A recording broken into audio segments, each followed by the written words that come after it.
All right, we're live. Welcome everyone to Tabletalk, where we talk all things tabletop. I'm your host, the Bad Luck Gamer, with my co-host Glue Boy. Hello, hello.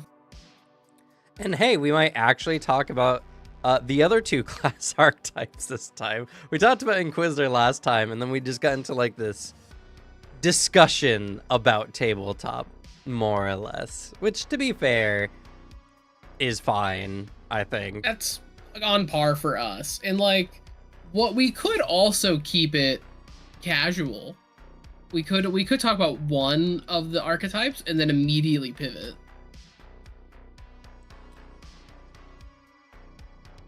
We also got some information on, as Oyman has said here, the Seneschal, as well as a little bit of information on the current ongoing Starfinder 2E playtest as well.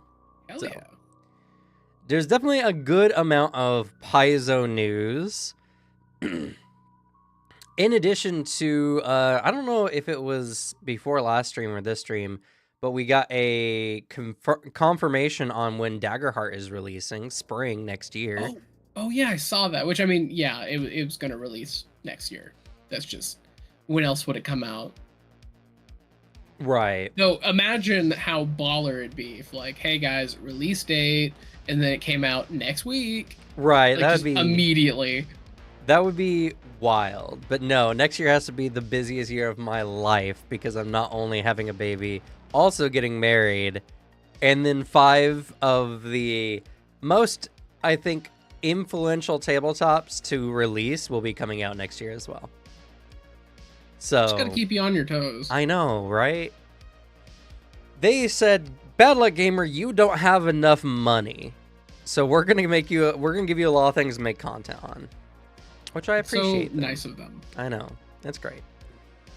But before we get to that, we're gonna have a little bit of small talk. So if you're new to the channel, or if you are watching this post the fact, we get talking about that around 25 minutes in. So that's when you can start paying attention. But before that, Alex, what have you been up to? Well, slowly working on other content, just slowly. I've also just been kind of game hopping a bit, though we gotta all just hop back into some good old Operations stuff. Yes, I've been waiting for you to be like, hey, I'm ready to play some Operations. I've been pulled away from things. It's just my real life. But then I'm getting freed up, so I'll be able to like actually today, tomorrow, to do stuff. And then problem is, I've also discovered like other stuff, other game. Yeah, because it's just cool fighting game. Your only move is hustle, where I think just we would have a great time. We would have so much fun in a lobby fucking around in that game and just being like, ooh, I got you this time, fucker. Uh-oh. As like I got soul red immediately. That'd be a great time. And then also Helldivers 2, the new update, actually slaps like so much. That game feels so much better to play, like from the last time we all did it. And every weapon is cooler, so we'll have to hop into that at some point in the future. So we're just eating good, you know? Yeah. I beat Black Myth Wukong recently. Really great game. Thought that was excellent. I've been having fun with it. It's been better. I've been liking it more because of the fact that Steam Family Share means I didn't have to pay money for it. Yeah. So that helps immensely. But like, yeah, it's been a fun time. It's very simple combat wise, I'll be real. But I like a lot of the stuff you can do. I'm very obviously like building for the freeze mechanic. Just freeze and then do a fuck ton of damage. I'm on the big fire bear. That's where I am right now. Oh yes, the boss of the first chapter. Oh yeah, so I'm like almost done with chapter 1. Yeah, once you beat that fight, you're done. Yeah. Yeah, I've explored. I think I actually have like explored everything I could because I did the secret boss. I did all that. It was pretty cool. So yeah, it's actually a fun time. The idea that it's a Souls-like is ludicrous. Yeah, to me, playing it. Everyone who says that is never played a Souls-like game. or they just haven't actually played Wukong and have watched somebody play it or have heard somebody talk about it. Because like once you actually play no, it, you die and enemies respawn after you come back. And it's just like some enemies, mostly the weak ones, and the game, like dealing with those little enemies is not difficult. And honestly, there's always like a checkpoint right before a boss anyway. So there's no boss runs in the game, really. So yeah. Also, I will say, it is very funny that immediately I mentioned YOMI. Like, YOMI is the abbreviation for right, it. But, yeah. that immediately was recognized for being a good game. I do not know what a flame wave is because I have played today. That is probably the most I've done. And all I was really doing today was labbing and then fucking with mods. I already know what I'm going to be doing. I am a cowboy main. 100%. Though ninja kind of goated, not gonna lie. And then if I have to play a modded character, there is a direct port of Marvel vs. Capcom 3 Virgil that fucking slaps. He's Nice. broken because it's just Virgil, but it slaps. And then an absolute just Dio from that one old JoJo fighting game, which I also really like because that fighting game is really good. I gotta play this game now. Apparently, it's this big thing that my chat knows. If you look at the Steam reviews, it's fucking popping off. Like it's insane. It doesn't help that the game's like $5. Like it's so cheap. Right, and like even I could afford that, and I'm a poor YouTuber. Yeah, that's the reason I got it. I looked at it. I saw like some YouTube videos on it, like that popped in my feed. I've been aware of it for a while. I watched it and I'm like, this looks way too fun. I got it, labbed it in single player, and I'm like, this rules. Which single player is overwhelmingly positive with 21,000 views or reviews. Oh yeah, like a turn-based fighting game I think is a really good concept because the reason I like it as someone who is into fighting games a lot, and largely I just watch fighting game esports, is the fact that it takes away that like mechanical knowledge you need to like play a game. Like if you want to play a fighting game with your friends, one person is going to kind of dominate. But in this, it's kind of taken that part away since it's inputting just menu commands instead, and it's soul reading. So it's really just like knowledge and being able to think and plan ahead. So it's that element of a fighting game instead of just, can you input memorize combos? Which is something I personally suck at. I've never been good at that part. Oh yeah, and then the replays are fun because you get the replay and it just turns in like the coolest shit ever. There's actually a new, oh hell yeah, well we gotta play it. There's a game also that's kind of like YOMI that came out recently. It's with mechs though. There's a mech one too that I saw. All I saw it was on TikTok. I just saw a clip of it and it looked so sick. And it was like top down, like a mech, like almost like Armored Core style, like mechs flying around. Not like Gundam level, but like Armored Core level mechs. I don't know what the game was called. I just know it was the same style. It was like a turn-based menu, like top down, but with mechs, and it was that same concept. So it looked really cool. So if someone knows the name of that game, please say.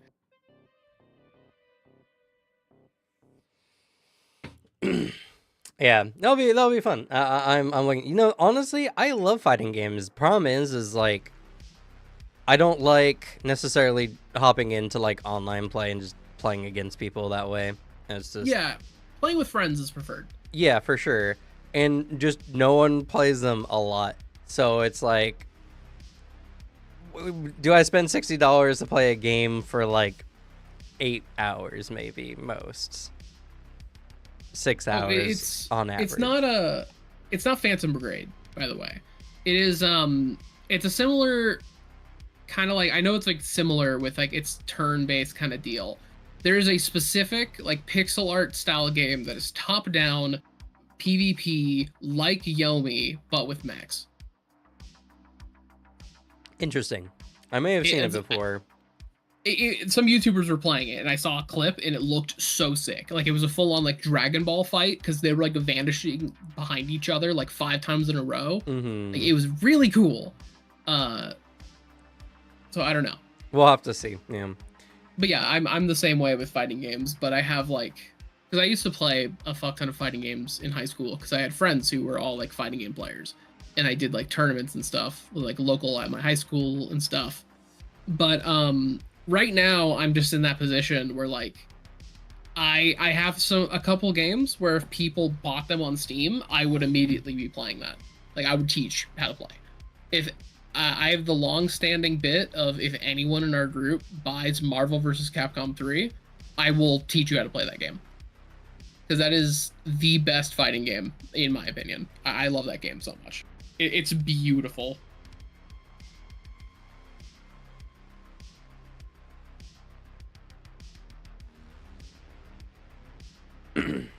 So, Mecha Simultactics Alpha is what it's called. Gonna look that up.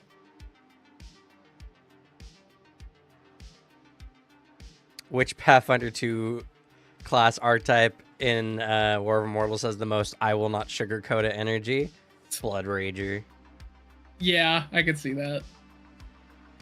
Blood Rager for sure. I mean, it's a close one. Avenger also sounds super sick. But Blood Rager does persistent bleed damage with all their hits with their rage damage, can add rage to spell damage, and then can harvest said blood to regain temp HP and learn temporary spells they can use based on whose blood they're supping. You're up against a barbarian who knows how to cast spells and can rage spellcast at you. You're screwed, to say the least. I can just picture, like, I'm not gonna sugarcoat it, and then casts like a single spell, steals your blood. Oh yes, and you were completely right, Dead Phoenix. That is the game. Oh yeah, and it's a demo, not an actual game yet, so it is free. If we like YOMI, we could play Mecha Simultactics and have fun with that. Yeah.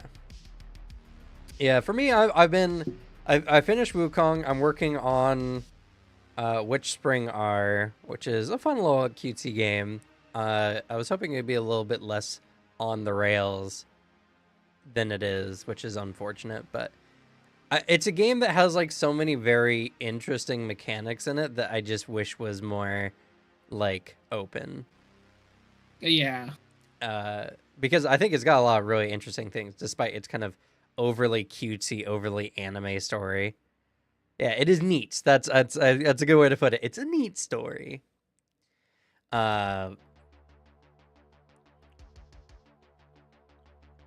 just having a game that's like neat is kind of fun. Yeah, it's good. It's good. Like, it's not anything I'd be like game of the year or anything like that. The story is a little simple, straightforward. Not necessarily its selling point, I would say, but like there's just something about the mechanics of it that it's like, oh, you know, you want to do like there's a lot of places in the game that you only go to if you decide to like go out into the open world and explore. There's like parts of dungeons you can go to once you like unlock something, or you're just strong. I'm playing on hard mode. Shit is legitimately hard. It's a really difficult game on hard mode, actually.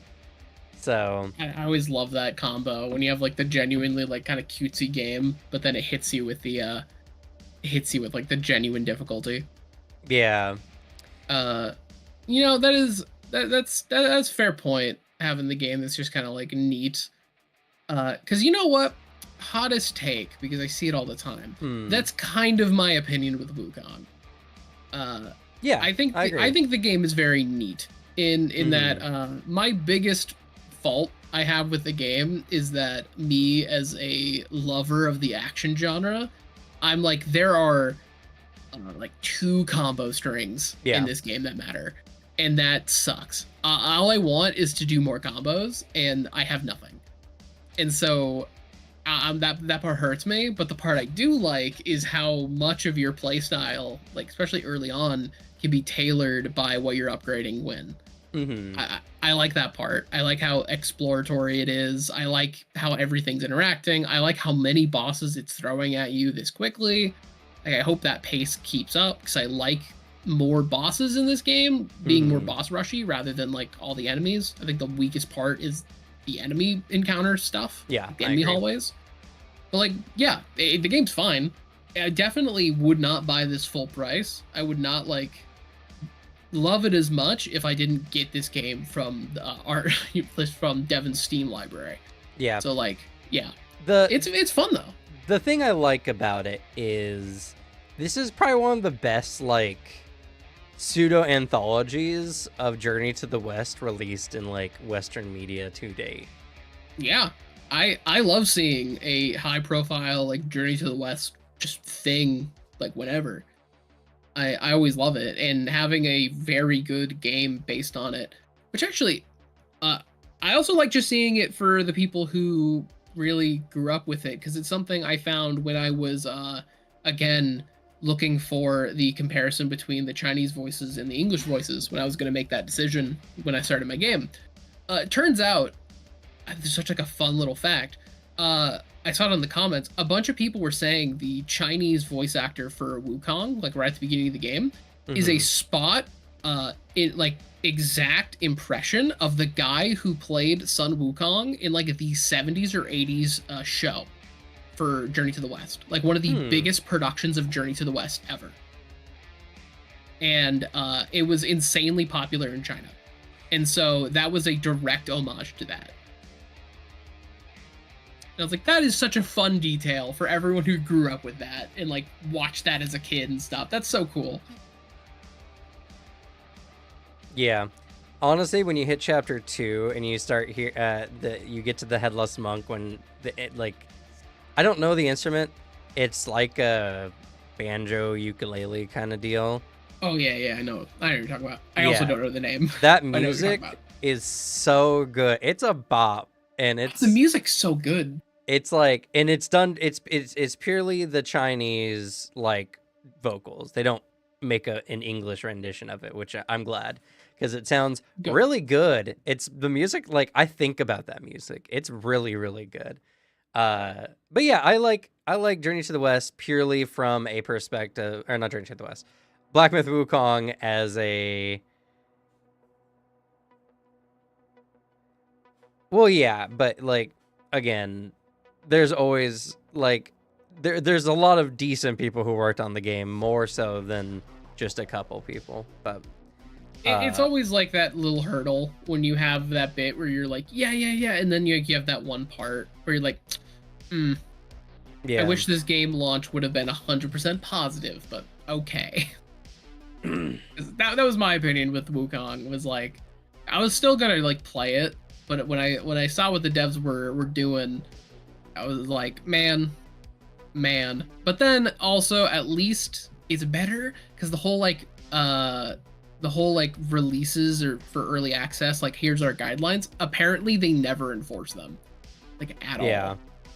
So that's something because people intentionally went on stream and did their best to break every single rule, and then nothing happened. Yeah. So that's something at least. It's whatever. They just don't want the big ones to do it, I think is the biggest thing, which is... I assume. Whatever. Also, thank you, Chase. And the little guy video was a fun one. I really liked that video. I also... Like, it was one of those videos I was just like, alright, let me just make, like, a fun video. I threw in some clips that I felt were good. And, It's funny enough, one of my other friends was just like, what's a little guy? I'm like, the video's not for you. If you need someone to explain to you what a little guy is, then you're probably not someone who plays a little guy. No. And I think it's fun because we were just talking about this before stream, but like, I think the concept of playing a little guy character is really fun and should have a video on it because there's just so many definitions on like what a little guy is to each person. Yeah. And because funny enough, there's a new little guy mascot character that's been making the rounds on the internet, if you know about this. Maybe. Which one? I'm gonna find out. It's there it is. Okay, so there's one this goblin character named Fartbuckle. Oh, I've heard Farbuckle. Yeah. Yeah, cause it was a TikTok about like the comic relief character. They adopted a goblin named Fartbuckle, who's just like a little joke character. But then they got like connected to this like NPC over the course of the campaign. But at the moment of a TPK, they Fartbuckle gets up, grabs this crystal that's gonna kill them all, sacrifices himself to save everyone, and his last words are like, Fartbuckle is happy, Fartbuckle has friends, and then dies. And it was that TikTok played with the like the latest Childish Gambino release, and it worked really well. So much that at one of his concerts, Childish Gambino, while in the intro to that song, did say, because Donald Glover will 100% play along to that bit, he did go R.I.P. Fartbuckle. Yeah. Because he was fully aware and leaning into it like online.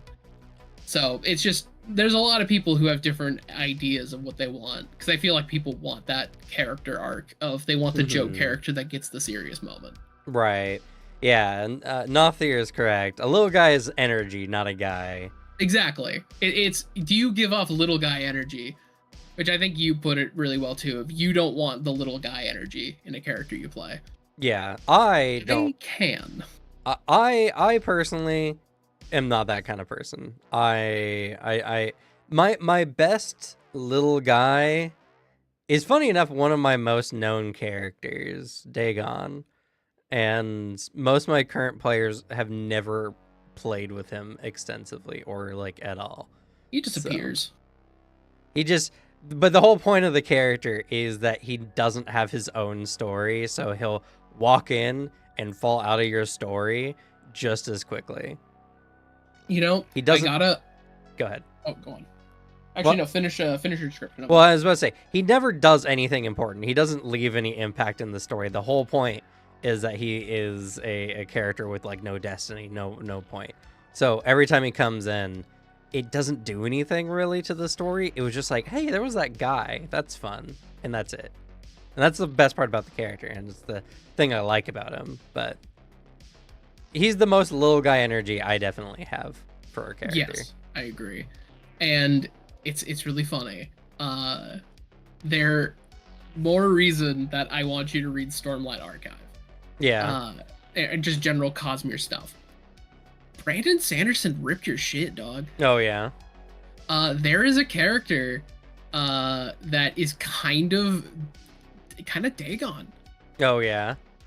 He's actually my favorite character in all of his work. His name is Hoyd. Mm-hmm. I love him a lot. His entire thing is he is in every single Cosmere book, and he has a lot of curses with how he works. Mm-hmm. But one of his curses is that he's which, no spoilers, this isn't any spoilers, by the way, they're really like non-important stuff I'm revealing, but he's not allowed to kill people. Like, he just physically can't do it, and he's also not allowed to like do anything majorly important. But he is cursed with the fact that he appears in the right places at maybe the right time, but a lot of times he can't do exactly what's necessary. He can just nudge things slightly. And so a lot of times he shows up, he tells a character a story that they need to hear, and they might not realize the meaning of the story until later. Because he's a storyteller and an artist, but a lot of the other times he is hopping around these planets learning every magic system. Interesting. So he has like 5 magic systems under his belt that he can use. He is amazing. I love him so much. That does sound like a fun character. I definitely gotta check it out. He's so good. He appears very quickly in Stormlight, and I love him. I love him so much. So I think you'd get a big kick out of him. And when you read him, you will immediately realize, oh, this is an Alex character. Because that's what Jess did. Jess has read Mistborn and Stormlight, and is immediately, when I said, oh yeah, I like Hoyd, they were like, of course you do. Yeah, I see. Also, thank you, Hopeless. Man, a lot of people must have really liked the little guy video. That's good. That's great. So, a little bit past time. Let's talk about the new class archetypes that we didn't talk about. We talked about Inquisitor a lot, which, by the We way, talked about one. I don't like the change in her attire, because America was the Inquisitor from first edition. She had like this red outfit that was really cool, and I don't like this blue one nearly as much. I've seen other people say the same thing. I just wanted to say I agree. I'm going to quickly, as someone who has definitely not seen the iconic from first edition, I'm going to quickly look her up. I've only seen the second edition It's art. this orc woman, and mostly it's just she's in red rather than blue. Mostly. There's some other small differences. It's this lady. Oh, that looks way cooler. Yeah, right? That's way cooler. Yeah, blue is Pharasma's colors, and it's because Inquisitor is no longer like a thing. So they've given her a deity, which is Pharasma, and those are her colors. I get it. Don't get me wrong. Like, I completely understand. That's a fair palette change. But like, also, not gonna lie, it's the pose. I was always her deity. Oh, okay. I think the pose also is what does it. I agree. She's just kind of standing there in this one. In the first one, she looks a bit more like she's ready to immediately shoot me in the throat. Right. Which I guess, you know, if they're trying to make it a little less evil, fair enough. But like, I just think the detailing on the first one is a little more interesting.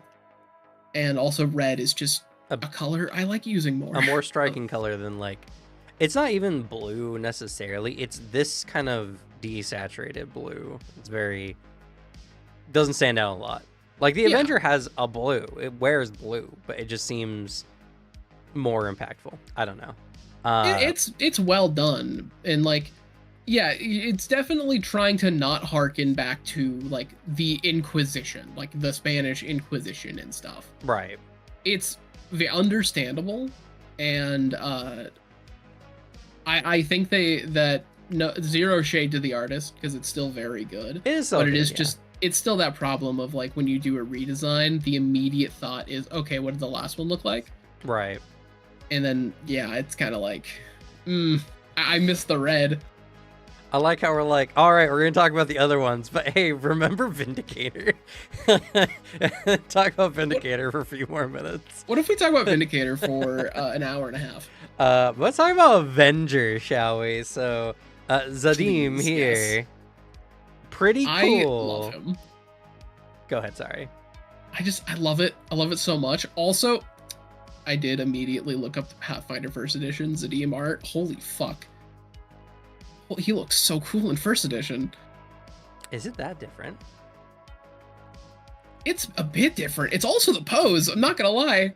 The pose work looks sick in first edition. It is a little bit different. He has the same energy, oh my goodness, as another art. I mean, I think it was the same artist. I have Paizo gave me like a set of images for use for like various content creation things. I have a gnome character for like one of my builds that I put out that I use. It's my psychic, like the mentalist one. Same energy as the old Zadim. Like if you look up that that build.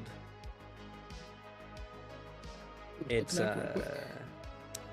yeah, okay, I can see that. Yeah, same energy. Crazy. But yeah, I also agree. I don't think this one is necessarily bad, but Avenger, so a new rogue, it gives you a new rogue racket, which is the Avenger one. And you no longer get surprise attack, which if you are unaware, surprise attack is the feature that if an enemy hasn't acted yet, then they are off guard to you. So they don't get that anymore, but they get hunt prey from Ranger. So I'll take that trade. What I'm interested in is, what does that mean? Is it just the base hunt prey? Hey, I assume it's base hunt prey. Because like Hunt Prey is good, but it doesn't do a lot. It helps you with tracking, and that's kind of it. Like the whole point of Hunt Prey is that it's a prerequisite action for a lot of other things. Also, hi Easy, how you doing? Easy here does so much work like cataloging things that happen, so I'm so glad to have you about on the channel. I love the amount of times, which, because it's been thanked when you've not been here, perhaps, the amount of times that on TableTalk we've Googled a question that someone's asked, I find a Reddit post that you have answered. Yeah. It happened a good few many times. But yeah, so I don't know. They also have some adjustments to their sneak attack, allowing you to sneak attack with your deity's favored weapon, which is sick. A Torag-based Avenger using a hammer to sneak attack, just kneecapping people and doing massive damage. Sounds cool to me.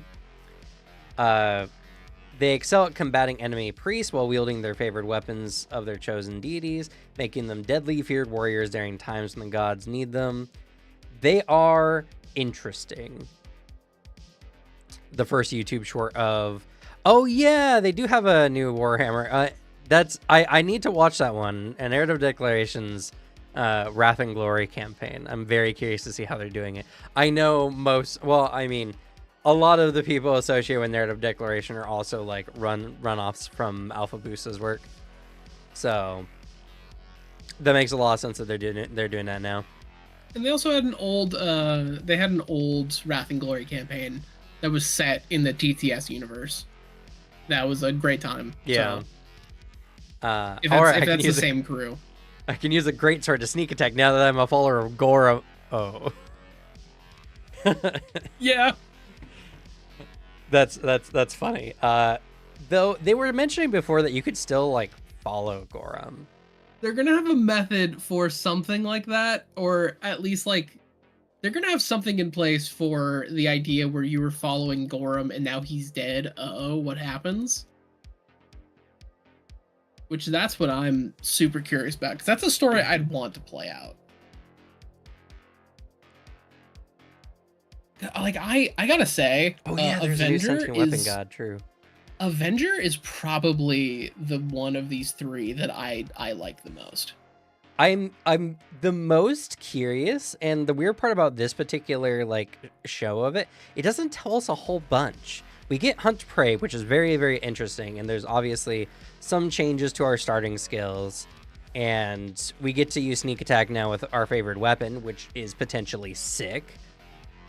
But I don't know. Mechanically, I don't know like what Hunt Prey is supposed to be doing for us, and I don't know what other like of these connections. So I'm very curious, but it does feel like if you want to play more of like a warrior style rogue, like actual like running in, fighting, doing badass stuff, Avenger seems like that style of rogue. I'll be right back. Go ahead and take the wheel, Alex, for a second. Yeah, which it also doesn't help that the specific like iconic art for Zadim is exactly my exact taste for a character style. I am a big fan of very like Middle Eastern warrior historical aesthetic. That is my vibe. I love Middle Eastern history, and it kicks ass so much, and also just more dual wieldy kind of combat stuff. Hell yes, I want this. And I think at the very least, I can get up to some very funny shenanigans with the fact that I can sneak attack with just Deity's favored weapon. So with just that little tag, I think it's gonna be really good. They'll be able to sneak attack our hunted prey without needing them to be off guard. I would at least hope something like that, but I also can agree that that could be a little much. But one sec, let me refresh exactly with Hunt Prey, just to make sure I know exactly. Because at least just like designating one person to like have persistent sneak attack on, I could see being a little goofy. But it is also just one person? Maybe? Because yeah, I imagine it's going to be that thing where we will have other abilities, other feats that will give more options. Because at least at base, just giving Hunt Prey, it's nice. Hunt Prey is great. Just if you're gonna have opportunities to like track stuff and people down. Which, to be fair, like in a lot of campaigns that I've done just in Pathfinder, there hasn't been like a lot of situations where I felt like having Hunt Prey would like be super useful. It could be nice, but like there's never been a moment I've been like, man, I wish I had Hunt Prey right now. Like unless I had like upgraded stuff. If you lost the option to sneak attack off guard enemies, yeah. Just then, let me double check that part. Yeah, because let's see. Replaces the rogue surprise attack class feature with Hunt Prey action, which I mean doesn't seem like. Yeah, it seems like the only adjustment it's actually making to sneak attack is the fact that it's allowing you to use your deity's favorite weapon. Instead of like, you can still do it to off guard. So that should be fine. But yeah, this at least seems like a rogue I'd be very down to play. And it is also funny that we're getting 2 class archetypes that are kind of just, we have one that is a rogue ranger, and then we have another one with Vindicator that is a ranger rogue. They just kind of switch them both around. I think Hunt Prey will do something else. I sure as hell don't know yet. I imagine it's the same Hunt Prey action, but I think we will have options to modify it. Specifically because in the blog post, I'm making this call, they capitalize Hunt Prey like fully. That to me implies that it is the exact Hunt Prey feat. Or not feat, but like just action. So because of that, it's exactly all of that instead of a modified version. I could be wrong though.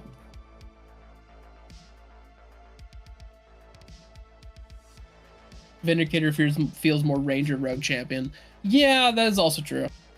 I just think it's very fun because like this one is a if I was reading that incorrectly.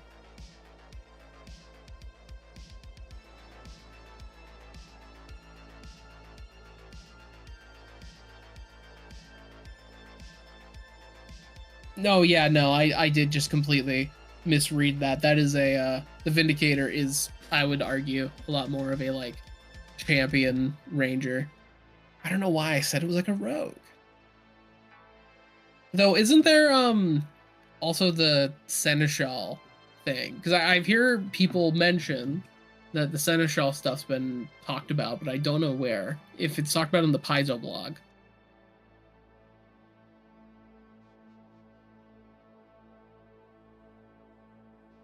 I would very much love to know where that's been mentioned. Okay, it's from Paizo Live. Gotcha. That is fair, which I will. My understanding of a Seneschal is that it's the thing from Rogue Trader, the Warhammer game. And if it's anything like Abelard, I'd want to play that. All right. Hello. Seneschal. Yes, so the Seneschal, because I know about this one. It's a witch class archetype that's essentially based on the idea that like you're a witch, something has happened to your patron. What do you do? Oh, it's that one. Yeah. That's so cool. I love that one. Yeah, let's hop over to that Reddit post. I have it. I'll send it to you. Okay. Bodoop.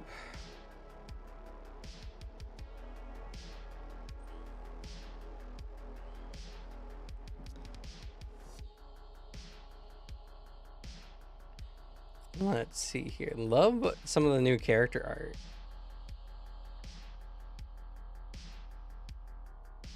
Oh yeah, because there's more of the immortal stuff. art for the animist in here too.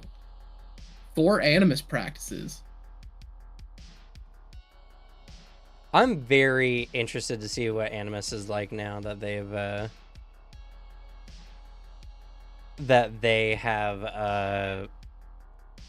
kind of retooled it a little bit. I'm very curious. Oh, ooh, exemplar stuff. I'm gonna have to pay attention to this one. Let's see. So this is a witch archetype where during this War of Immortals, your patron has either died or disappeared. They're gone, but you still have a pack, and it's just kind of attached to a raw power you draw from. You get your own kind of focus spell where you pull raw, divine, arcane, whatever energy power and use it. And let's see. And yeah, so you begin to take the place of your patron. Towards the end of the game, you essentially become a new witch patron, which is sick. That's so good, especially if your GM is the type to like have a large breathing world for their games. The idea that you created a witch patron that now other people can take from that's so cool.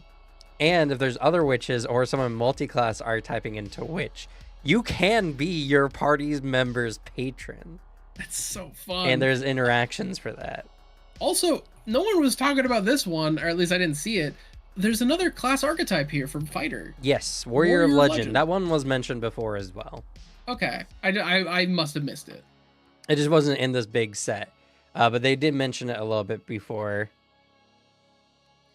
But yeah, it's essentially you become like Achilles. You're a hero who has some weakness. You have weakness to a particular type of damage, but you gain, superhuman strength and stuff like that. Okay, yeah. So you are really, really strong, but there's a type of damage that fucks you up, and also it seems like you're gonna really be playing around with a doomed status. Oh, I didn't know this. No, you're actually like Achilles. Your class archetype is based on spears and polearms specifically. Oh, that's a fun weapon type. That's really fun. I do like that, yeah. No heavy armor either? You get the Die Hard feat. Though if you get damaged by your weakness, you take the Doom condition. Oof, that's rough. Oh, but while you're doomed, you unlock other heroic abilities. I like that. That's really strong risk reward. Mm-hmm. There's a level 14 feat called Only My Doom May Claim Me, and you gain significant resistance to all damage other than your weakness. But that's only when you have the Doom condition. Oh, okay. So, yeah, the weakness starts out general and then, like, turns specific.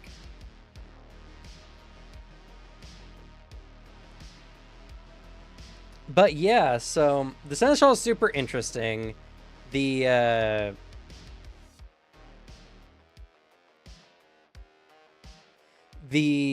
Warrior of Legend is very cool. I think a lot of people are going to take that. I like the weapon type choice. I feel like for how much spears and polearm weapons were essentially the keys to war in all of history, they don't get a good showing in tabletop, really. And like beyond the times where like the reach or something makes them broken, like if you're playing 5e for instance and you have the polearm mastery or whatever it's called, where you can lock enemies down if they try to move around you. There's not a lot that kind of goes into it, so I'm very excited to see something like this. Like, I could see myself playing that type of fighter if, like, I pick a fighter. Well, that's a one of two, because I have another fighter build that I have. But yeah, that's really fun. Yeah, polearm mastery and sentinel. That's what it was. Also, just because polearms are so cool in Pathfinder, it's expressed so well. Mm-hmm. Just good, because polearms are sick, and they always have been. But It normally is just like, oh, you can hit somebody farther away. But before we talk about all the stuff from that live panel, because that's huge and there's lots of stuff to talk about, I wanna finish up. I want to finish up with this article that we have been trying to talk about since last week. Oh yeah. Let's do Blood Rager, because I think Blood Rager is sick. Yes. If you heard me talk about it earlier, so as a Blood Rager, and I think someone either the stream asked or in a video asked, I can't remember, asked like, do you still get to beat people up? Yes, you're still a barbarian. The thing is, you get a new instinct called the Blood Rager instinct. I expect that they're gonna have probably small rage damage compared to the other rage damages, but in return they do persistent bleed damage, and as well they get to use their Blood Rage spells, only their Blood Rager spells, while raging, because those gain the rage trait, and you add your rage damage to your spell damage as well. So I think they're going to have like probably some of the lowest overall rage damage, but in exchange they get persistent damage and they can add it to spells and they can use spells, is what my instinct is telling me for this one. I think so. I think it's a very fair thing, because like it's that difference of, sure, your big number is going down, but instead your damage capabilities are widening. Well, yeah. Now it's like that position where, as like a barbarian, are you like, I can do slashing damage, maybe slashing and piercing based on weapon selection. But now it's like, and I can do bleed. I also can use fire with like spells. Like, you just now have more damage types available. And they gain the Harvest Blood action, which allows them to restore their temporary hit points and boost their saving throws against magical attacks of enemies whose blood they've drained. Sick. And they also gain a feat later called Spell Drinker that allows them to add a temporary spell to their repertoire based on the target creature that they use Harvest Blood on, like gaining the Wall of Thorn spell if they were to drink the blood of a fae. So we have a rage casting barbarian focused on the theme of blood, so kind of cool, kind of sick. Are spell slots used? Yes. Can you be a Wellspring Blood Rager? No, I don't think so. Definitely have to check into that one for sure. Because the Cathartic, maybe, potentially. Because you are a spellcaster. But like you can only use the spell slots or spells gained through this particular archetype while raging. Those are the only ones that gain Blood Rager. So anything that gives you more slots, I don't think counts, but we'll have to see what the actual book will say, because who knows, you know. But as far as like all this is concerned, y'all also have to remember that there's probably also going to be a stat divide. It's probably going to be charisma if I was going to have to guess. So your spell DCs are probably not going to be the highest, but maybe not. Who knows? I think you can use Wellspring. I don't know. They might have a specific rule that counters this. It's really hard to balance Barbarian by giving them extra stuff without severely handicapping their rage damage, which I don't think they are going to handicap by that much. But who knows? I legitimately don't know. And the fact that they can add that rage damage to their spells makes it also another factor. I don't know. It looks really cool. What I'm curious of is Blood Rager before was essentially a barbarian sorcerer. Are they going to be like a sorcerer this time? Do you pick a bloodline, or is it just you are a spellcaster and what tradition? Probably a cult, if I had to make a guess. But I don't know. It could be divine considering the book itself. Because it says that it's like changing up a bit, right? Because like, as someone who barely knows how the original Blood Rager works, Like the vibe here is that it's like a little more sorcerer than barbarian. Is that what's happening here? Like the new one? Well, the new one is, so I love this because it takes from my favorite like culture of orcs, because there's the Akuja, and the Akuja they're from the Mwangi Expanse, and the Akuja are like these orcs that fight demons. That's their whole thing. Their whole culture is fighting demons. They have this giant like multi-walled city in the Mwangi Expanse. And their culture is very interesting because half orcs in their culture, which is now, I forget the name change for half orcs specifically. It's not Varian, that's the elven one. Whatever, the half orcs, everyone knows what I'm talking about by that,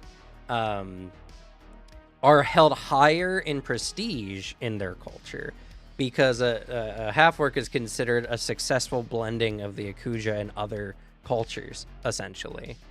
So like half orcs are kind of like babied in that culture. Dromar, that's what it is.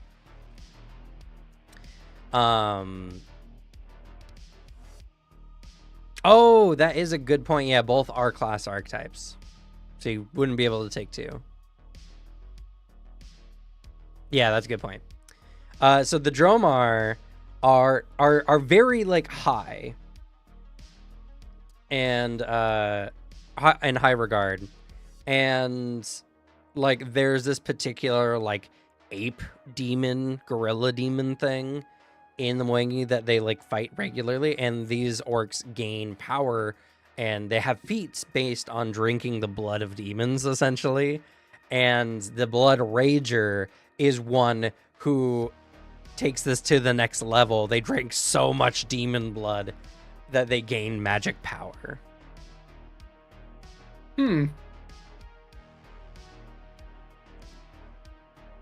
That's really cool. That's kind of sick, not gonna lie. But of course, Blood Rager can be for any kind of character. The iconic they have is Zirkun? I don't know. There's a Z in it. Who knows how to pronounce it? Who's from the Akuja or the Matangi orcs. And I love the whole thing. I like the idea of it. Having a barbarian that is more than just smash, like, hey, I want to go and drink that guy's blood because he might have some cool magic in there. Sounds like a fun character type to play. So the Blood Rager is, I think, the one I'm most hyped about. Vindicator is really, really good too. And Vindicator is the one that I think I'm the most leaning towards. But Blood Rager, I think, is the one I'm the most curious about on like how it works and how everything blends together. It also just seems like it's one that's trying to be the most like different from the Pathfinder first edition one, just from like what's being described to me as someone who's not played Pathfinder first edition, and because I know that was a complaint I've heard from people that it was just different. Yeah, well, I mean, so one of the ideas behind the first edition classes that were added, where they took two classes, mushed them together. Slayer was a fighter and I want to say ranger hybrid class. It was either ranger or rogue. Rogue ranger. Oh, it was rogue ranger. Okay, rogue ranger. The Blood Rager is a sorcerer barbarian. They had the Arcanist, who was a wizard sorcerer. And so you took parts of each and blended them together to make a singular class. In this edition, class identity is very important in second edition. And so they don't want to mix and mash class identity too much between like classes. Archetyping is whatever. But like classes themselves, they want to maintain like, why play this class? Well, it's because that class does a thing typically better or in a way differently than everyone else. So they don't want to make a barbarian sorcerer, but this is a barbarian that uses magic, which is not the same thing as a barbarian sorcerer, but it is interesting and it is different, and it's not taking from being a sorcerer at all. So that is, and I'm not familiar with like Avenger or what Avenger may, or I guess Slayer, or yeah, so Avenger was Slayer. So Slayer was, you had aspects of being a ranger. Now you still get hunt prey, but because ranger is so different in this edition anyway, I don't think that even if they get the hunt prey action, like hunt prey isn't actually what makes ranger. What makes ranger are their hunter's edges. Yeah. Hunt prey is just kind of like the action that allows that. IMO, the combined class, still have plenty unique to them. Oh yeah, for sure. It's more like they're just more protecting class identity in this second edition, and so they don't want to tread that line too closely. And to be fair, I don't think there's anything wrong with how first edition did it either. I thought those were interesting classes, and I felt that there were reasons you would play a wizard over an arcanist, for instance. So I don't think there's anything necessarily bad. I just think that the design principle this second edition is protect class identity, especially because we're dealing honestly with a much more high-powered version of Pathfinder than before. Like, to be fair, there were some broken builds you could do in Pathfinder first edition that were like insane, but I feel like overall, if we're looking at like numbers and what characters can do, second edition feels more high powered overall. And so I think protecting that class identity is something that is important to kind of consider. But I don't know. I'm very curious. All these ones sound really cool. And I mean, we already talked about the Seneschal, which, I mean, that's kind of cool, becoming a legitimate patron during a game is kind of cool. And Warrior of Legends, not the best archetype name, if I was to say myself, because like Warrior of Legend means that you've already done something awesome, but you're picking this as a class archetype. So you're a Warrior of Legend at level 1. Yeah. I get the thing though, if they're trying to be like, this is Achilles. Right. But it doesn't feel much like it feels like it's much like the guy who designs the backstory. It's like, this is a 10-page backstory about how much of a badass I am. Right. And it's like, bro, you're level 1. It's like it is that.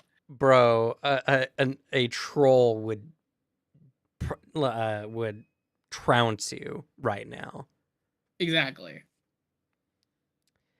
So that name is a name that I think is not the best, but oh well. I like the idea behind it. I like the idea of the story behind it. I think it's really cool. I definitely, this is something I've been kind of bouncing around in my head as well, because I'm in the process of designing a game myself, kind of more as a base loose project, nothing I'm working at all consistently on. But honestly, I feel like more tabletop games need to take place when your characters are already like along the journey. You know what I mean? Mm-hmm. Like if I was to put it into like Pathfinder levels or anything, I think a lot of tabletop games should take place when the characters are like level 10 by like power standard. You can slow the progression down after that, you know, to make it better, or you can make it more of a piecemeal power progression rather than level based, which I think is better anyway. But I feel like a lot of people don't want to make 0 to hero characters. A lot of people, when they conceive the idea of their character, the character's already like along on their journey in their head, and there's this weird juxtaposition between I'm playing a level 1 character and then coming up with an idea of like essentially a level 10 character. because maybe that's what you built out to in your head or something like that, or the concept. Not that everyone does this, obviously. There's no overarching everyone does this, but I think a lot of people do. As someone who's run Adventure League, a lot of people come to the table with these very powerful backstories for their characters that make no sense for a level 1 character to have. So I feel like games just should start characters up a bit further along, you know? Is that a system thing or a campaign thing? I think a system thing. A campaign thing, for sure, it could be. But I feel like... and to be fair, it doesn't have to be like level 10, like level 5, level 6 by Pathfinder standards. Like a character who's already like accomplished a little bit, and a character who's like bypass that early level, you could die from goblins kind of scenario. Because like it's multi-factor. So one, people don't conceive the ideas of characters who are not proficient, first of all. You don't think of just... A lot of times you don't have a character that's just like, I'm a fella. Yeah. No proficiencies, no skills. Like, when you make your character like, my guy is really good with a sword. He's been training, you know, for a while, and now he's like really good at it. You know, that's the kind of thing. You pick a fighter in Pathfinder, that's what your idea is. That's your concept. Even if you're like, he's fresh out of training, top of his class, whatever, you know, and it's just like, all right, cool. Now here's 3 goblins. Try to survive, you know. That doesn't seem like that was their intent.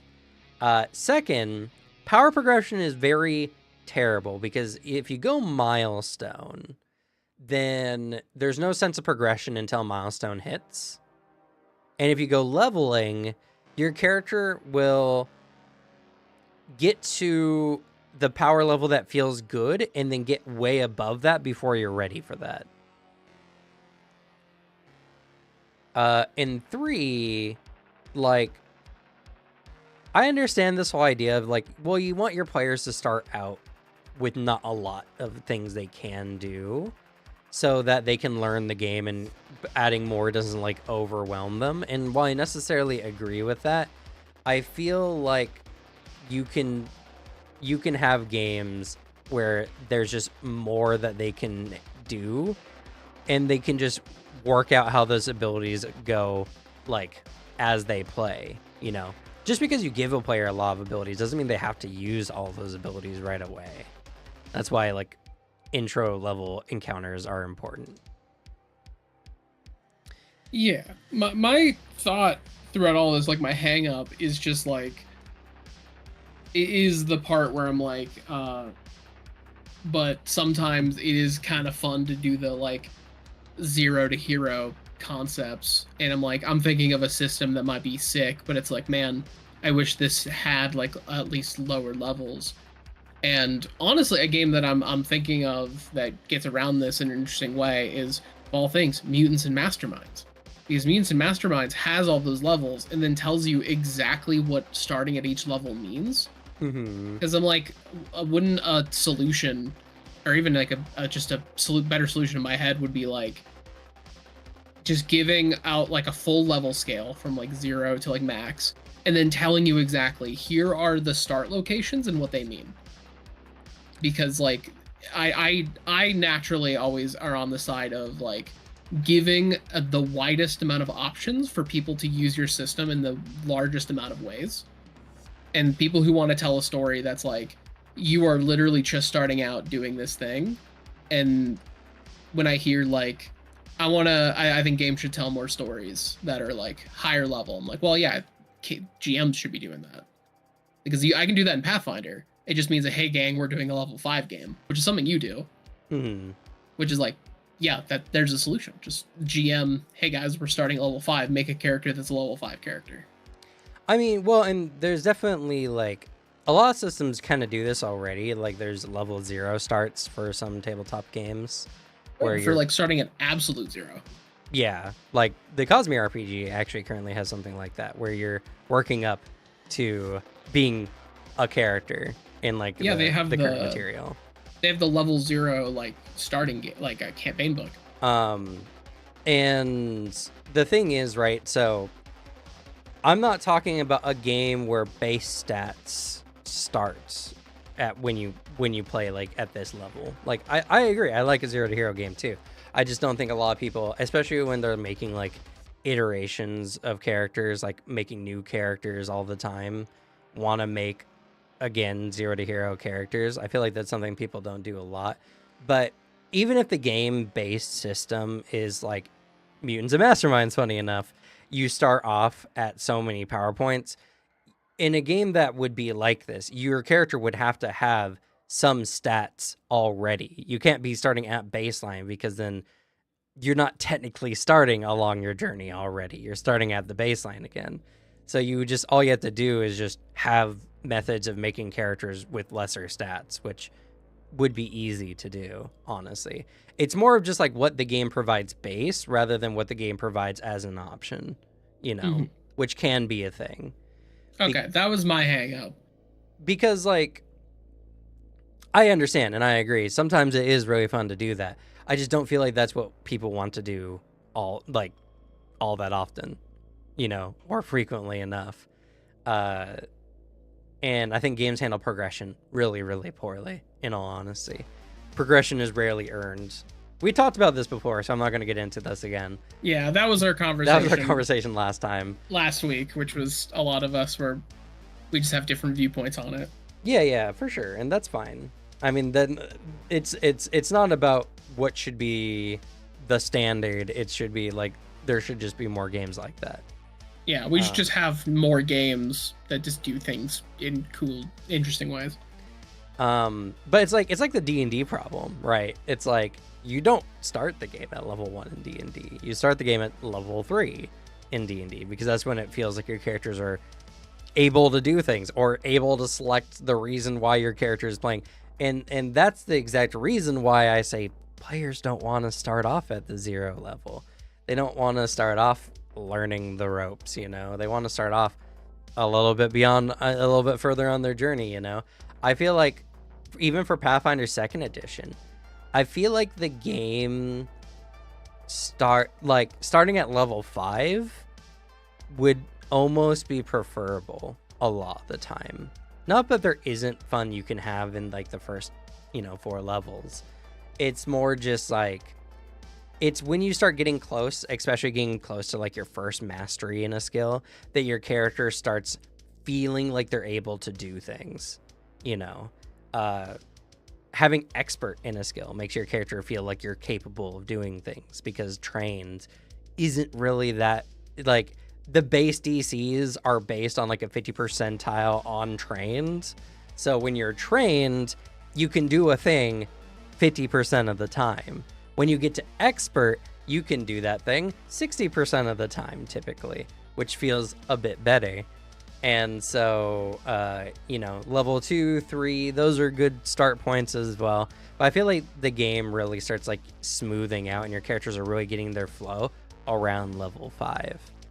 So that's just my general thought on like, more games are trying to set up for like the full spread, but most people don't want the 0 to hero. They want like a little bit along the way. Like Lancer's a really good example actually of characters who are already like, when you're a Lancer, you're accepted as a Lancer. You're someone who is considered an elite pilot, and the mechs you operate are far above and beyond what most people could even handle in lore. And honestly, when you compare yourself to enemy stats as well, your one Lancer pilot is worth several other mechs essentially at the same time. Hey, you already start out as like an established, it's games that start out as like, you cannot at base play a character that is like rejecting the call to adventure. You are this thing. And yeah, because it's always my base instinct to just be like, if the system could have more options, hell yeah, that's what I want. More options to tell more stories. Yeah. But there are just ways around it. There are ways to do it. And at the very least, like Pathfinder, I think has a better lower level experience than D&D. For sure. But like I get like after you played a good amount of Pathfinder, you're still like, man, I wish I could speed up and get to my good cool shit. But I would rather start at like level 3 Pathfinder than I would like or even like I will play a level 1 to like onward Pathfinder game than a lot of other tabletop games. Like because I think that experience is better and they did a better job at it. I agree. And yeah, Vorthus said here is true as well. Slightly higher level games also just make for more interesting encounters early on because enemy variety goes up. Yeah, it's not just like wolves. The endless wolf pack and like a basic man with sword is attacking you. Yeah. Well, the funny thing is like that's why I agree for Pathfinder. It's also a little bit better, but that's why we have negative level enemies in Pathfinder, because you need mook level enemies to deal with. But if you're level 1, how do you have a mook enemy? Oh, I know. We just make negative number enemies, whatever that means. So, yeah, I just and like I said, I'm not saying that there shouldn't be low level 0 to hero options. I'm just saying more games should be made with the base idea that your characters are further along. Like that can just be an alternate rule set or a alternative start for a game, which is what happens in a lot of tabletop games. Is they even have rules for playing a nobody merchant. Becoming an adventurer if you really wanted to. I just feel like a lot of the level zones are, it's the same concept as 0, like 1/2, or yeah, it is. Yeah. I just feel like base level should be a little bit higher in a lot of games, is all I'm saying. But yeah, I also actually, let me add an addendum onto this. I feel like more games should provide more modes of play for endgame use, particularly.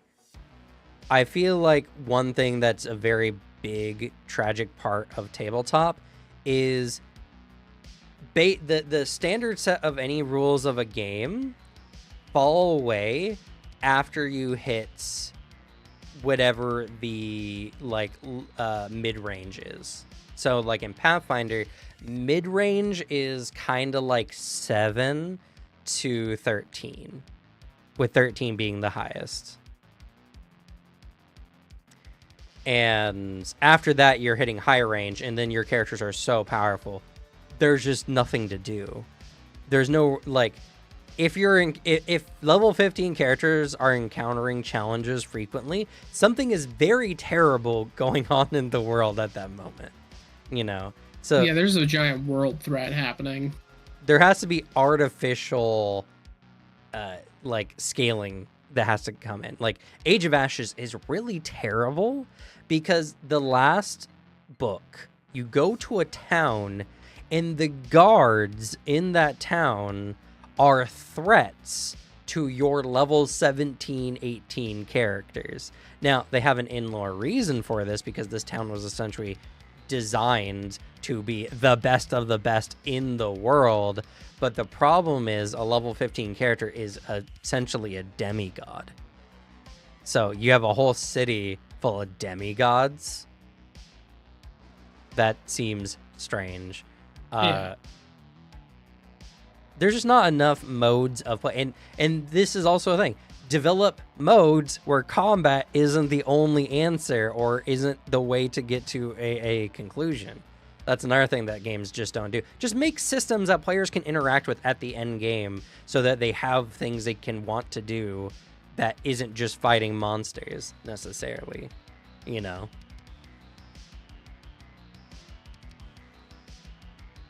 Just more options is always something I will get behind.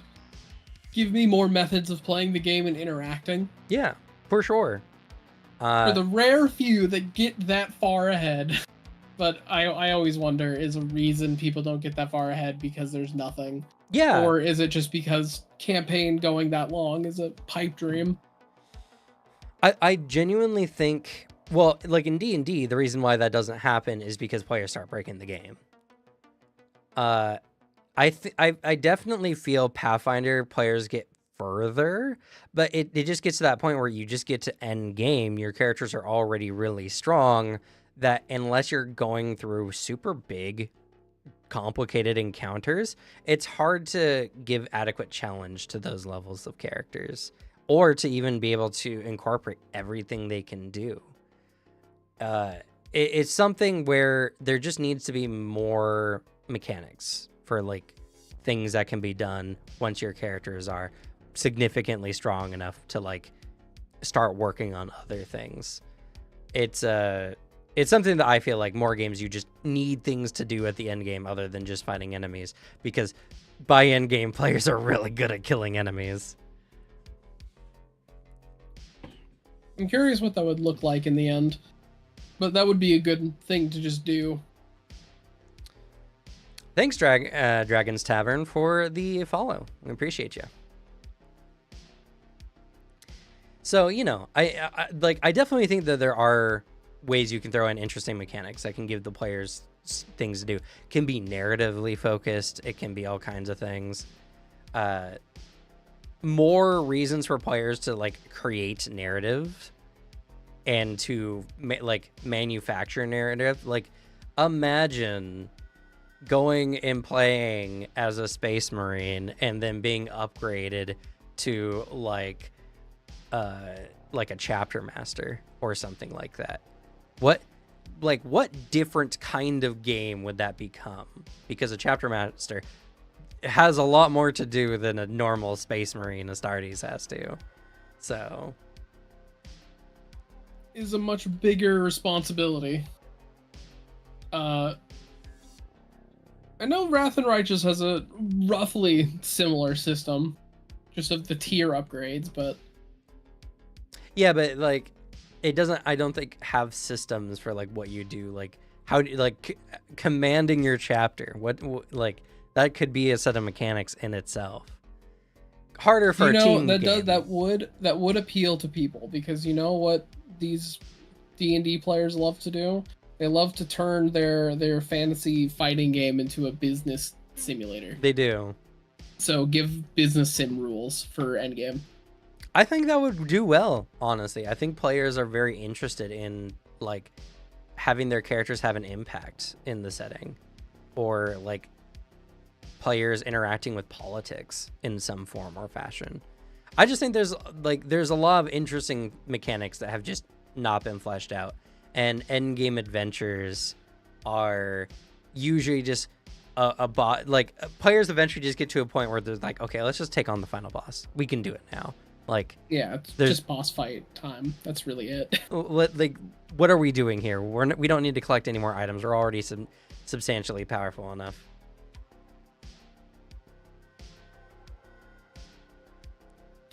Well, Dev Phoenix, you have to consider, were those mechanics and rules interesting? Because they might not be interesting to a lot of people. You thought so, but a lot of people didn't, you know?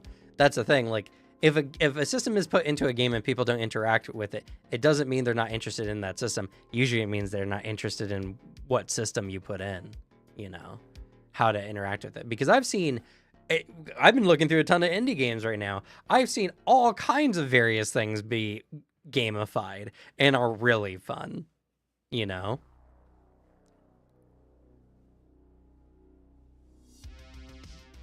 So it's something that I think definitely more games just need more to do. Because doing the story is fine. But like one thing I yearn for is like I yearn for accomplishing something in a setting, you know? Like I want to be like, what's it like for a wizard to discover a brand new spell, right? Because sure, you could role play that with your GM, and your GM just has you make a bunch of Arcana rolls. But that seems very hollow, and it doesn't feel like you really do anything all that impressive, because it's just like, oh, well, I'm legendary in Arcana, so, you know, I'm probably going to get the rolls and succeed eventually. There's just no accomplishment there. You just made some rolls of a skill check, and that was it. There's no mechanic for discovering like new spells. But what if there was? I think that'd be really cool. And that's the thing, is that doesn't have to be a mechanic that everyone has to touch or even deal with most of the time. Just the players who are interested in that kind of thing. Like, that's what I want, is just more optional mechanics for players who are interested in those kind of things.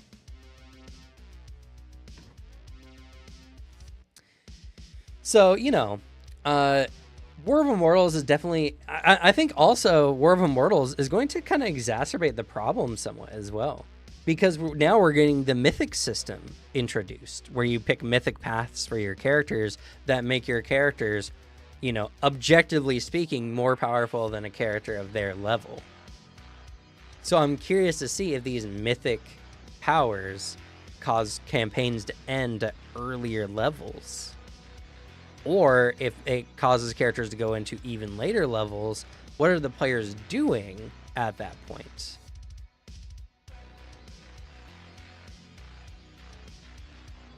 Yeah, because if it's going to be like, we're going to play some big, kick-ass, like, high-level game, it puts a lot of systems on the ownership of, like, the GM to figure a lot of stuff out. And one of the main things is just having a lot of systems in place to make it so the GM's job is nice and easier, or they can take a little bit of a load off their shoulders because the book can do a good chunk of it. And so if Pathfinder is going to like open up the end of like the leveling system, then hopefully it adds more to it as well. I think that's a fair thing to just wonder the effect of. That's a good. I never thought about it. I never thought how that's going to impact the games that happen. I kind of will depend on how the mythics work in second edition as well. Well, because the mythics are like you can have a mythic level starting at level 1. Your character's a mythic character, and you gain mythic powers as you level up, similar to how it was in Wrath of the Righteous. And you get extra abilities essentially that are making your character stronger. And to Connor here, you bring up, I think, a very common misconception with Pathfinder's system of the level proficiency thing.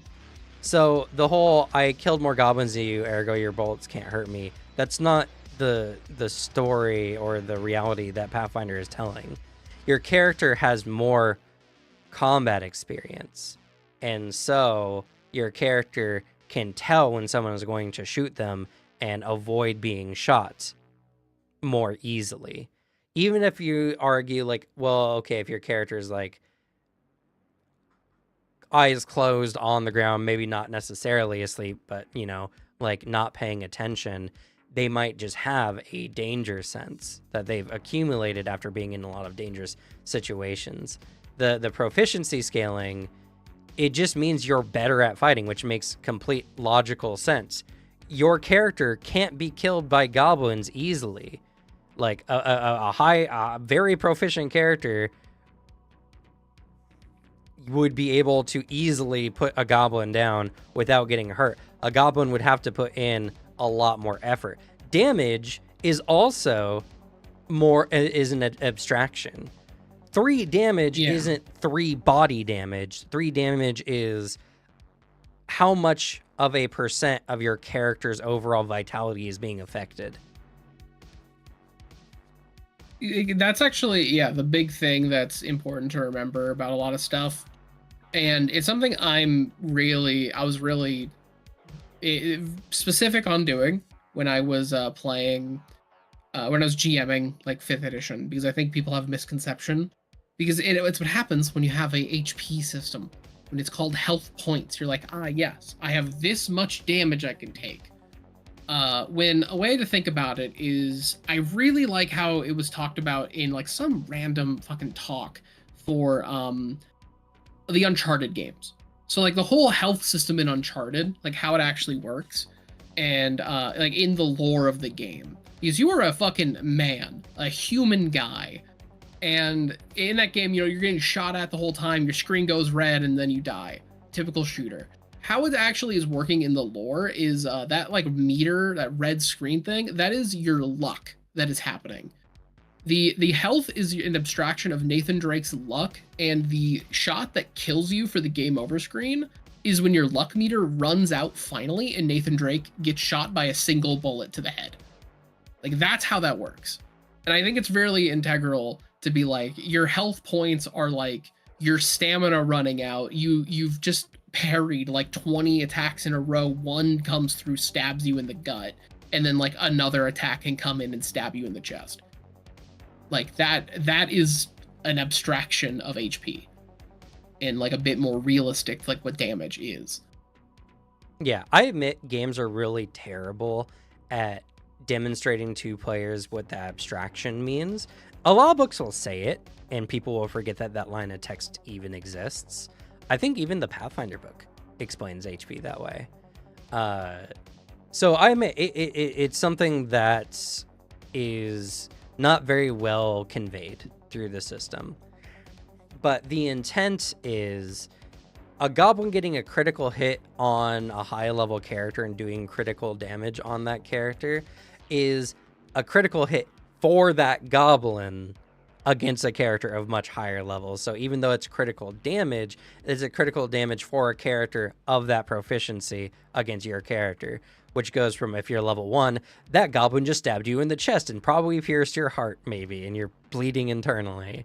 But if you're a high level character, that goblin stabbed you in the calf, and that hurt a lot, and that kind of messed you up a little bit, but you're still going because... Or like, depending on your health pool, combat stuff, like all that. Because imagine like a really low level goblin, your real high level like fighter, barbarian, like whatever. This crit to a goblin, it actually goes through, and it then turns out it deals like next to no damage, basically. And then that crit turns out to be like, oh, it slipped through your armor slightly and like scratched you. And it's like, oh, well, okay.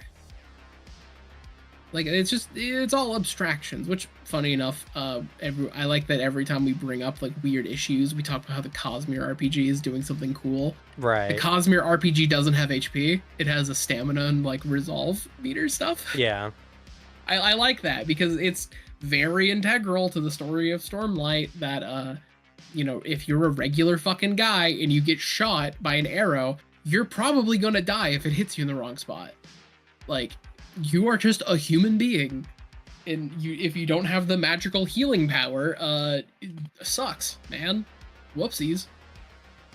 So like that is so like the abstraction of that being like you are parrying, you are dodging, you are being lucky is pretty integral. And I'm at least very specific to like mention that in stuff in like when I'm GMing.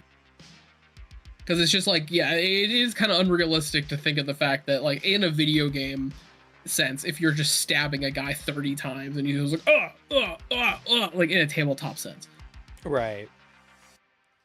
Yeah, and there's always this thing of like, okay, but what if this goblin stabs you in your sleep, or you can't do anything at all, coup de grace you, and it's like, there's no real mechanics for that, and it's like, because the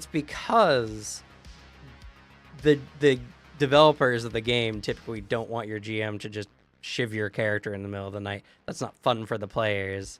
So what happens if your GM does this thing that's kind of shitty? It's like, I don't know, man. I don't know. That's on the GM, not the game. Because the GM could always just say, no, you get coup de grace, you die. You know, rocks fall, everyone dies, go home. Like, that's been a thing in tabletop gaming forever. So, like, HP is just, and like I said, it's obviously not conveyed well, and most people have this misunderstanding. So that's not on anyone to like misinterpret. That's literally just because you can only explain in so many words that HP is a ambiguation of your character's current state before it really just does anything at all.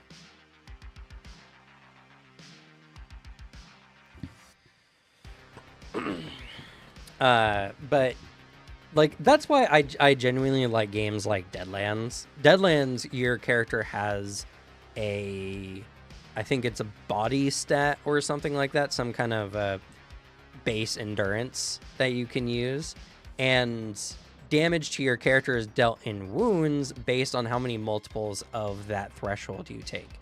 So if you have a body stat of 8, then 8 damage needs to be dealt to you before you take 1 wound. And that stat barely goes up over the course of an entire campaign.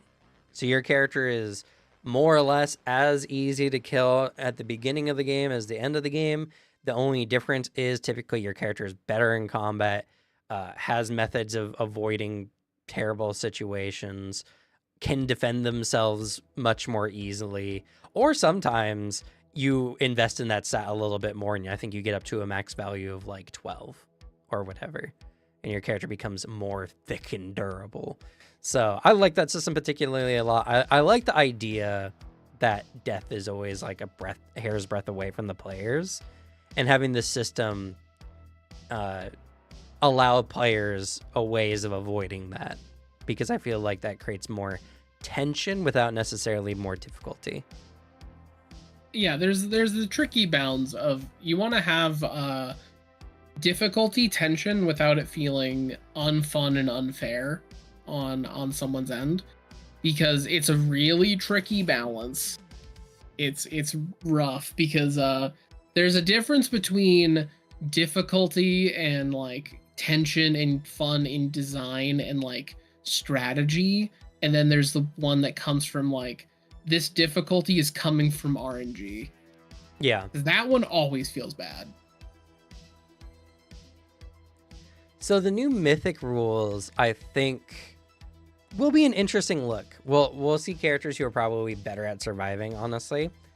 And we'll get things like, oh, you know, you're a Mythic character, you just have innate damage resistance or something like that. So I am very curious to see like how that overall affects people's games. I definitely feel there's a good number of players out there who are always going to want to use Mythic rules, because why not have your character be as powerful as possible all the time? And I think there's going to be a lot of players as well out there who are just like, I never use Mythic rules because it makes the game too easy, you know? Or it's the same people who, I think to a much higher mechanical extent, the free archetype like debates. Right. So I think it's much, honestly, in my own head, I think free archetype doesn't impact the game that much. So it's harder for me to like compare the two. Well, yeah, I mean, I think it does impact the game a lot, but I think not in a conventional, like, survivability sense. Because, like, that's how you rate power in most games, right? Is general character survivability. Because if nothing can hurt your character, you would argue that character would be overpowered. So, you know, how well your character does at surviving in combat is something that mostly free archetype doesn't mess with. There's some arguments that like, well, free archetype allows you to take other feats while you can take those more survival based feats from like your class or vice versa. But I don't know. For the most part, it doesn't really alter it too much. Your characters are just more capable and can do more things. But the GM has so many ways of making things difficult for you, like throwing checklist dialogue at you where you just have to talk to people. True.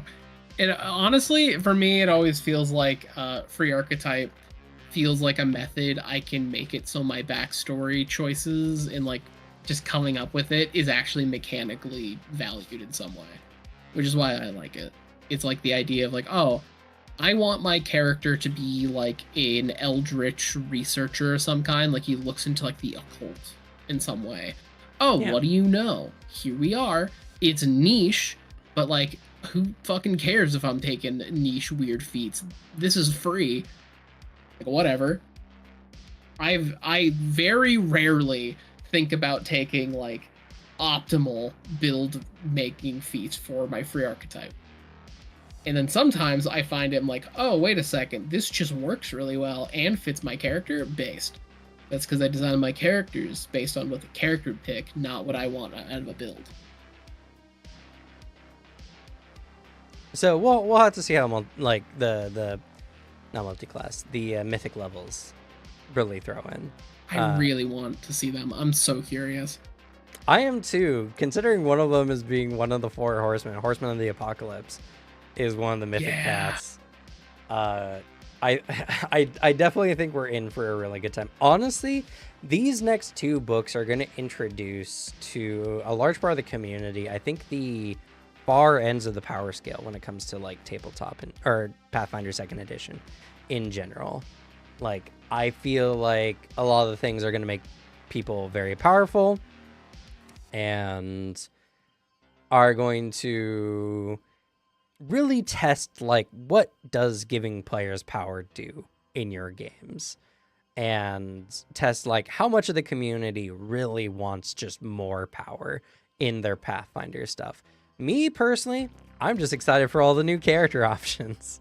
Like, mythic levels aside, I'm not a big fan of mythic levels, just as much as I'm not a big fan of dual class rules. I'm very interested in like the new gods coming out in Divine Mysteries, or the class archetypes that really shake up how classes can be played.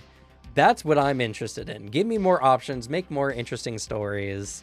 That's the stuff I'm most interested about. Also, Animist I think is really, really cool. Also, I'm wondering if Exemplar is still just as wild as it was before. So curious. That's like there's a little bit of that promo stuff we saw from like the Paizo Live write up. Man, I'm already very curious. It's like what was that? The 2 bits that they showed off some example builds, Sky King Eternal and the Creation's Beast.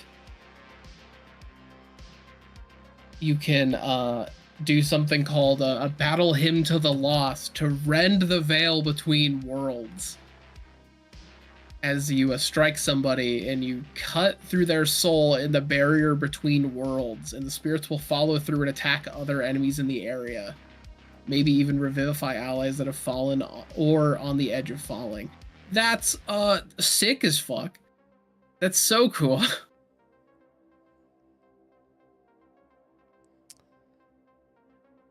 Yeah, and actually, now that you mention it, yeah, Exemplar is just kind of like the Fate series, isn't it? That is an interesting take. I like it, and now I want a Fate-based TTRPG.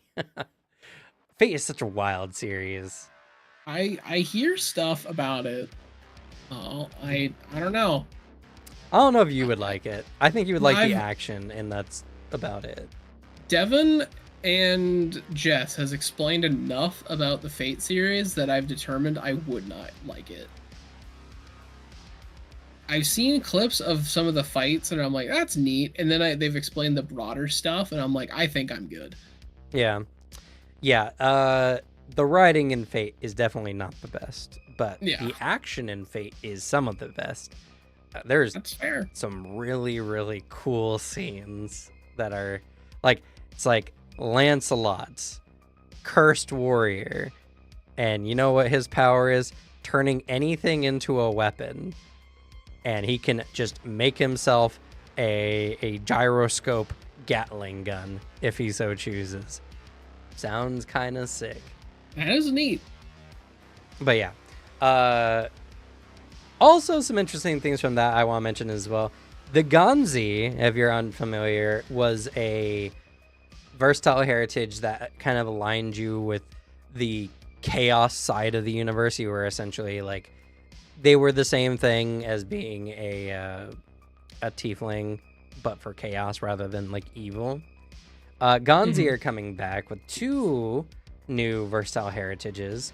We have just the basic Gonzi Nephilim, and then we have the Battle-Blooded, and that one I'm the most excited for, because the Battle-Blooded Nephilim are based on Valkyries and the Ironed, which are the warriors of Odin for Ragnarok who fight in Valhalla.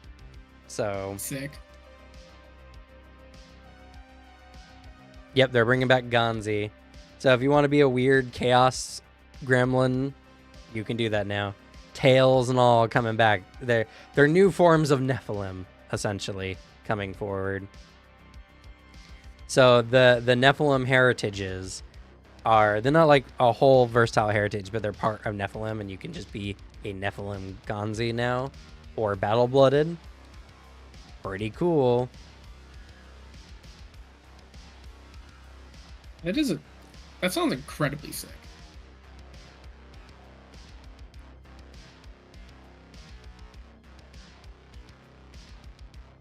Sage Sorcerer. Yeah, I'm sure we'll be getting more. Honestly, with the fact that Guns and Gears is getting a remaster, I feel like it's only a matter of time before Secrets of Magic gets a remaster. And who knows what will actually come out in that. I'm just pumped for anything Guns and Gears, because that book was so good. And just the idea that they're going back and fucking with it in some way just makes me excited. Legitimately, I've been wanting to play an Inventor or Gunslinger. I recently swapped up to an Alchemist, and like, that's another video I think I want to make at some point in the near future, is talking about like levels of interaction with classes. Because I was playing a Thaumaturge, and I really like Thaumaturge, and I really like it. So I was playing my Archivist build, and I swapped off that character mostly for story reasons more than actual mechanics. But what I found was, like, when I was playing my Archivist build, I had my book, which gave me extra skills, which was really, really cool, and I had my sword that gave me like great fighting capabilities, essentially a fighter, you know, scholar mage. But on my turns, there wasn't really a lot of different things I was doing. But when I'm playing an alchemist, I'm like going through a list of all these different alchemical items I can make, and be like, what can I do this turn? I have so many options every turn to do so many different things. And I feel like there's a level of interaction you need from a class for some people to like have fun. Some people do really, really well with classes that are very straightforward and simple, and other people do way better with classes that give you a lot of options to do every turn. And yeah, that's very true. And I think finding that right balance for yourself will help you your tabletop in general, because you always know what kind of things you should aim for or what kind of things you should add to your character to do. I'm such a cerebral kind of player that like I map out my next turn shortly after my turn is done.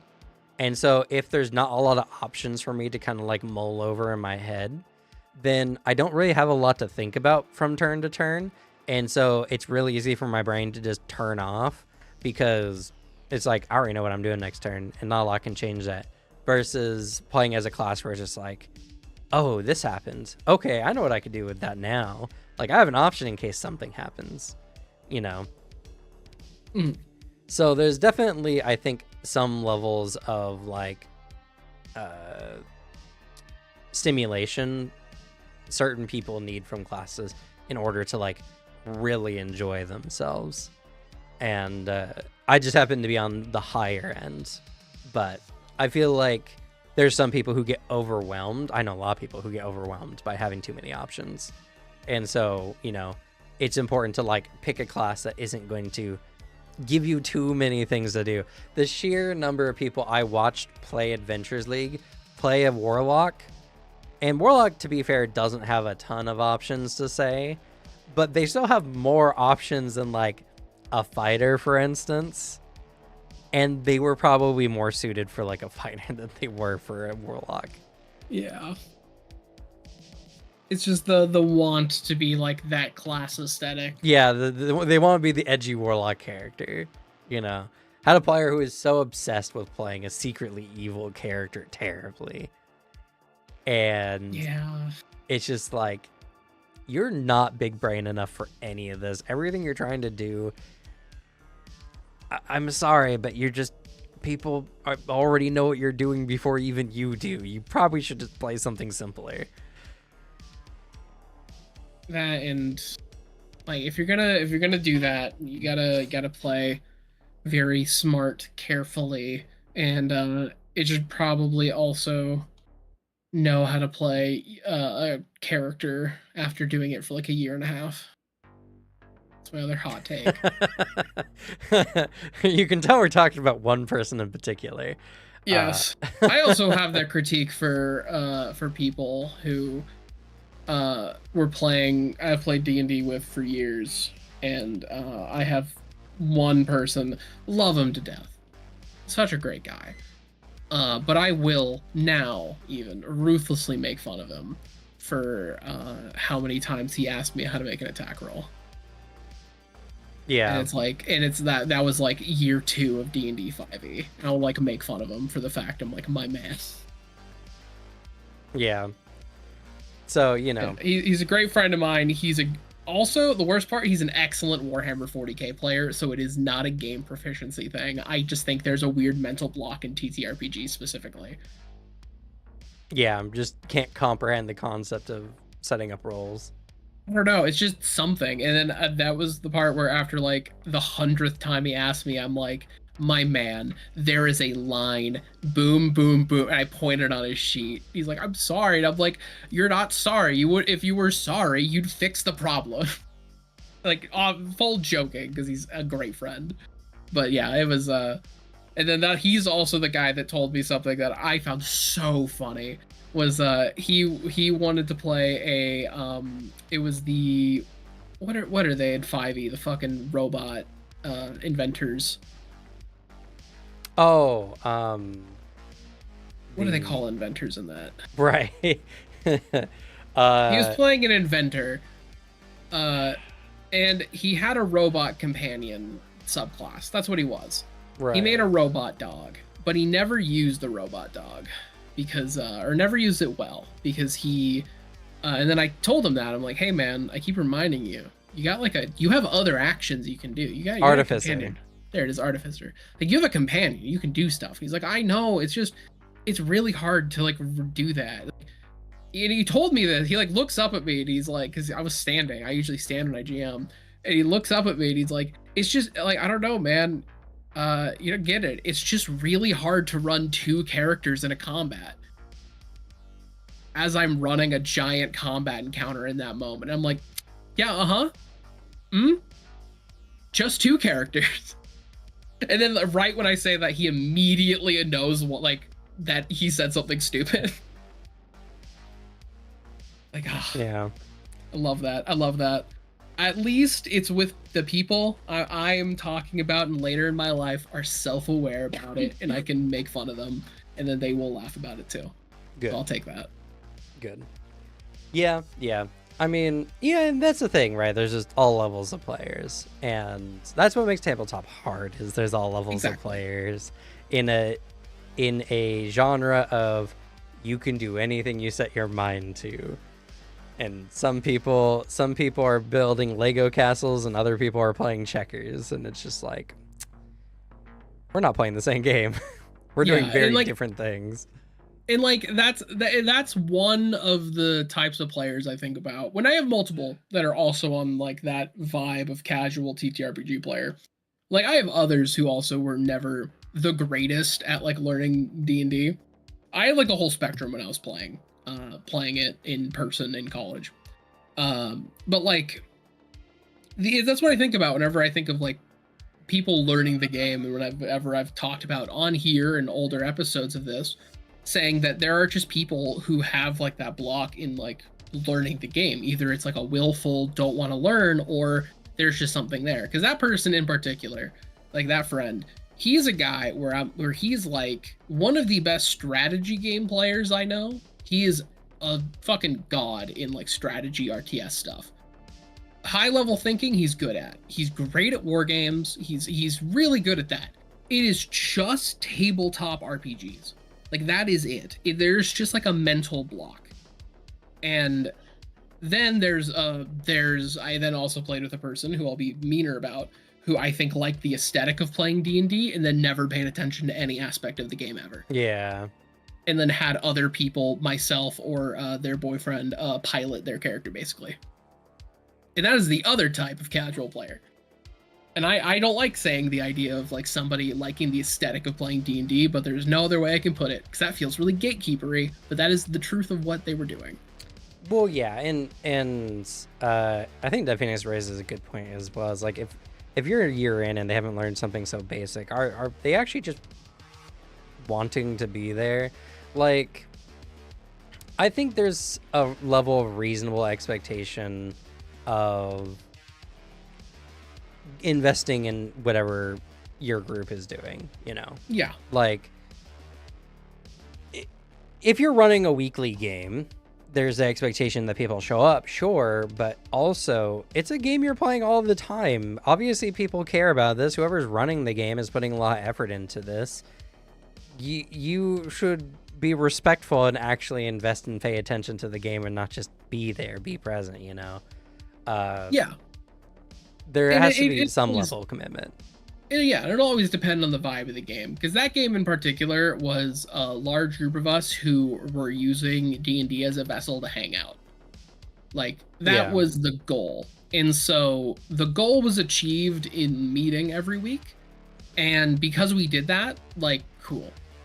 And so, like, that, it was less of an issue of, like, you're not taking the game seriously. Like, I didn't care. I was running a fucking Descent of Avernus. Like, I was running a module. I don't give a shit.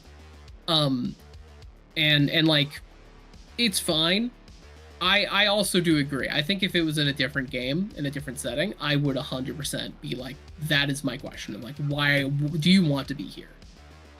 But it is the aspect of, I think that there's a level of investment that a game like that should bring. And it's not every single person actually wants to put that in, but I think people think they do. But also not everyone should be expected to like put it in, because I think just inherently there are people who aren't interested in tabletop games. And I will always respect somebody who at least tries. Yeah. If you make the effort and try, hell yeah. And I also think, because I'm thinking about this, the person who I say and describe as liking the aesthetic of D&D, it's a person who likes making OCs. Yeah. That's really the truth of it. Some people just like making OCs. And you know what? That's also fair. If you just like making OCs, power to you. Play the idea of like taking the next step to playing D&D is almost like you're making them a little more real. So I can sympathize with that. Yeah, for sure. I think it's just a reality that two things existing at the same time of people can enjoy tabletop in a more casual sense and just want to be there to hang out, kind of role play because it's kind of fun and everything like that. But I think simultaneously you can be justified in wanting more like attention and more like immersion from your players, because the reality is if everyone was really into the game, really paying attention and like putting effort in, everyone would be having more fun.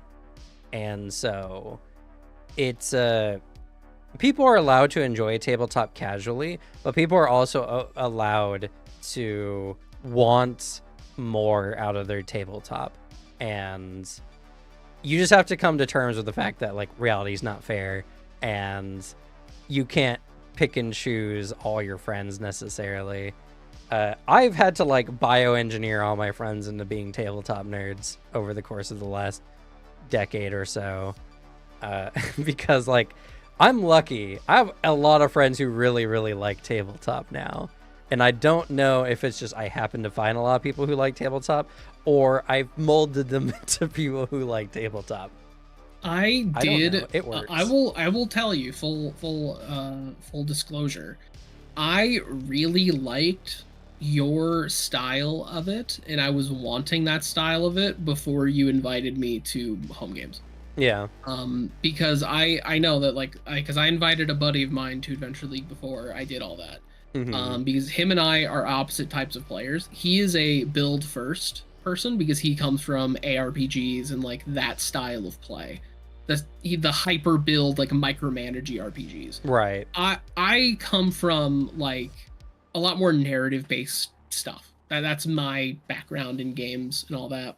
And so I remember very, very like strongly conversations we had as we were like walking up into it, where we were talking about like our perspectives on D&D and like how we differ as players. And I told him like the thing I really like about D&D and like just all of this, I like the idea of playing another person. Like when I sit down and like create a character, I want to make a character that could feasibly exist in the game that I'm sitting down at.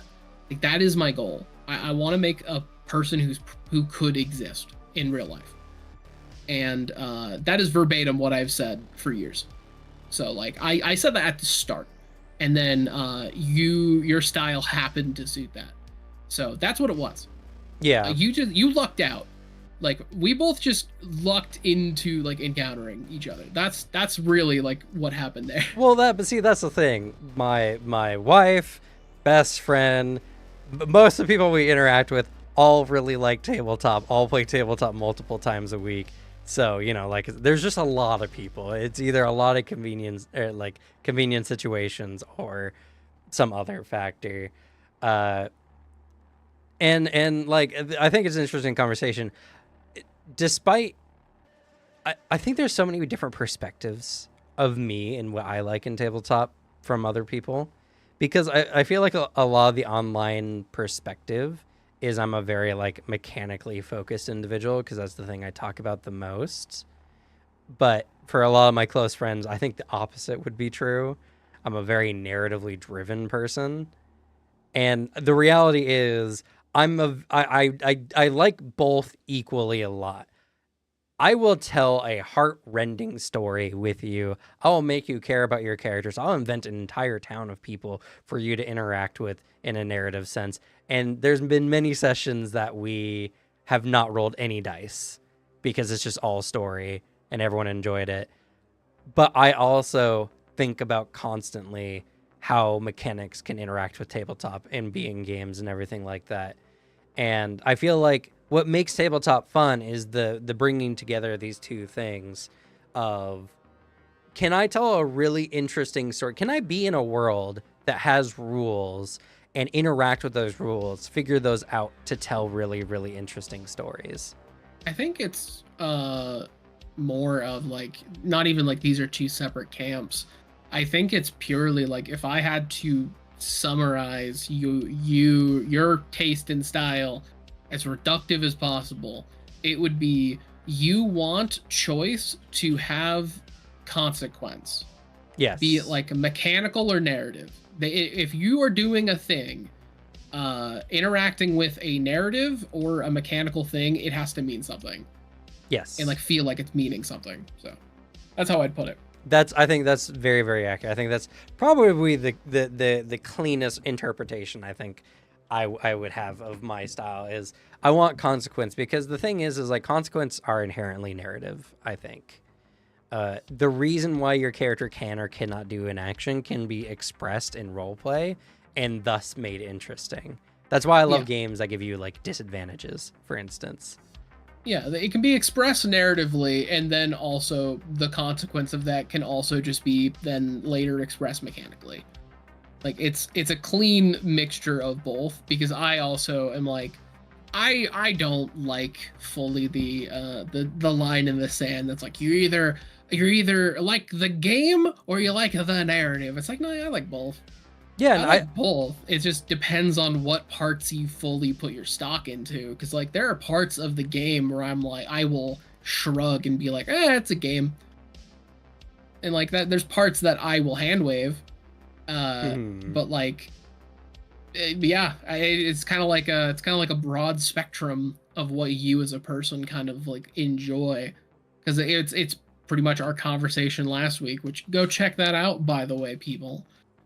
Where it kind of just summed up to myself, there are certain gamification elements of tabletop where myself, I have zero hangups, like just kind of hand waving it in a narrative, because I'm like, it's just the issue of doing a game.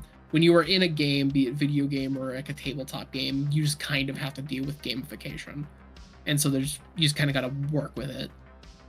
And so I'll hand wave it, but some people, it is a legitimate like, no wait, I this is like a weird moment why are you suddenly like a size larger? Yeah. Which I think is the funniest, like most extreme expression that did actually happen, by the way. Yeah. That is a real moment. Actually, it's happened to me in a lot of games. There's a lot of characters who suddenly increased in size. Just like overnight. overnight. So, you know, that happens. I'm someone who loves both aspects equally and deeply.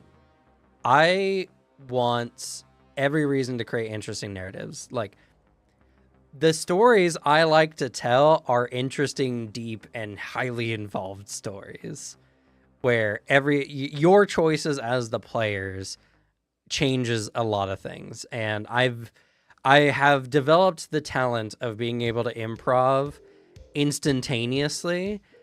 So, like, if you want an example of this, watch our current ongoing game of Mutants and Masterminds. There's been all kinds of moments where the players just throw something at me, and I'm like, all right, here we go. We got a story going. And it's created some interesting moments so far. It's been really, really fun. It has been fun. But I also, like, I want mechanics to be meaningful. I don't want, like, pointless mechanics in games.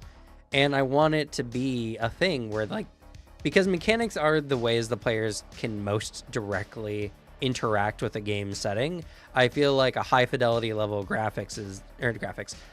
mechanics is necessary. And so that's something where, like, I'm always trying to figure out, like, how can this be gamified? Because then you can make something that's boring really interesting. I've seen, like, business management games that are really boring. They're just spreadsheet simulators, and they're just not that fun. And I've seen others that are highly interesting because they've gamified it in a way that makes it way more impactful and seem interesting. So I feel like the same thing can happen in tabletop. I feel like the reason why kingdom rules suck in a lot of tabletop games, or a lot of people don't like them, is because they don't feel impactful to the players, you know? Like, what does leveling the walls of our kingdom do? Really? What does making them made of a different material do? It's because there's not really mechanics that test that too frequently, unless the GM makes that a part of the story.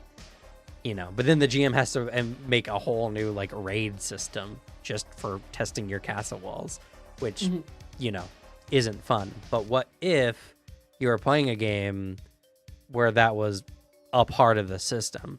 That's an event that's cleanly run, has strong mechanics, and the players can directly interact with it.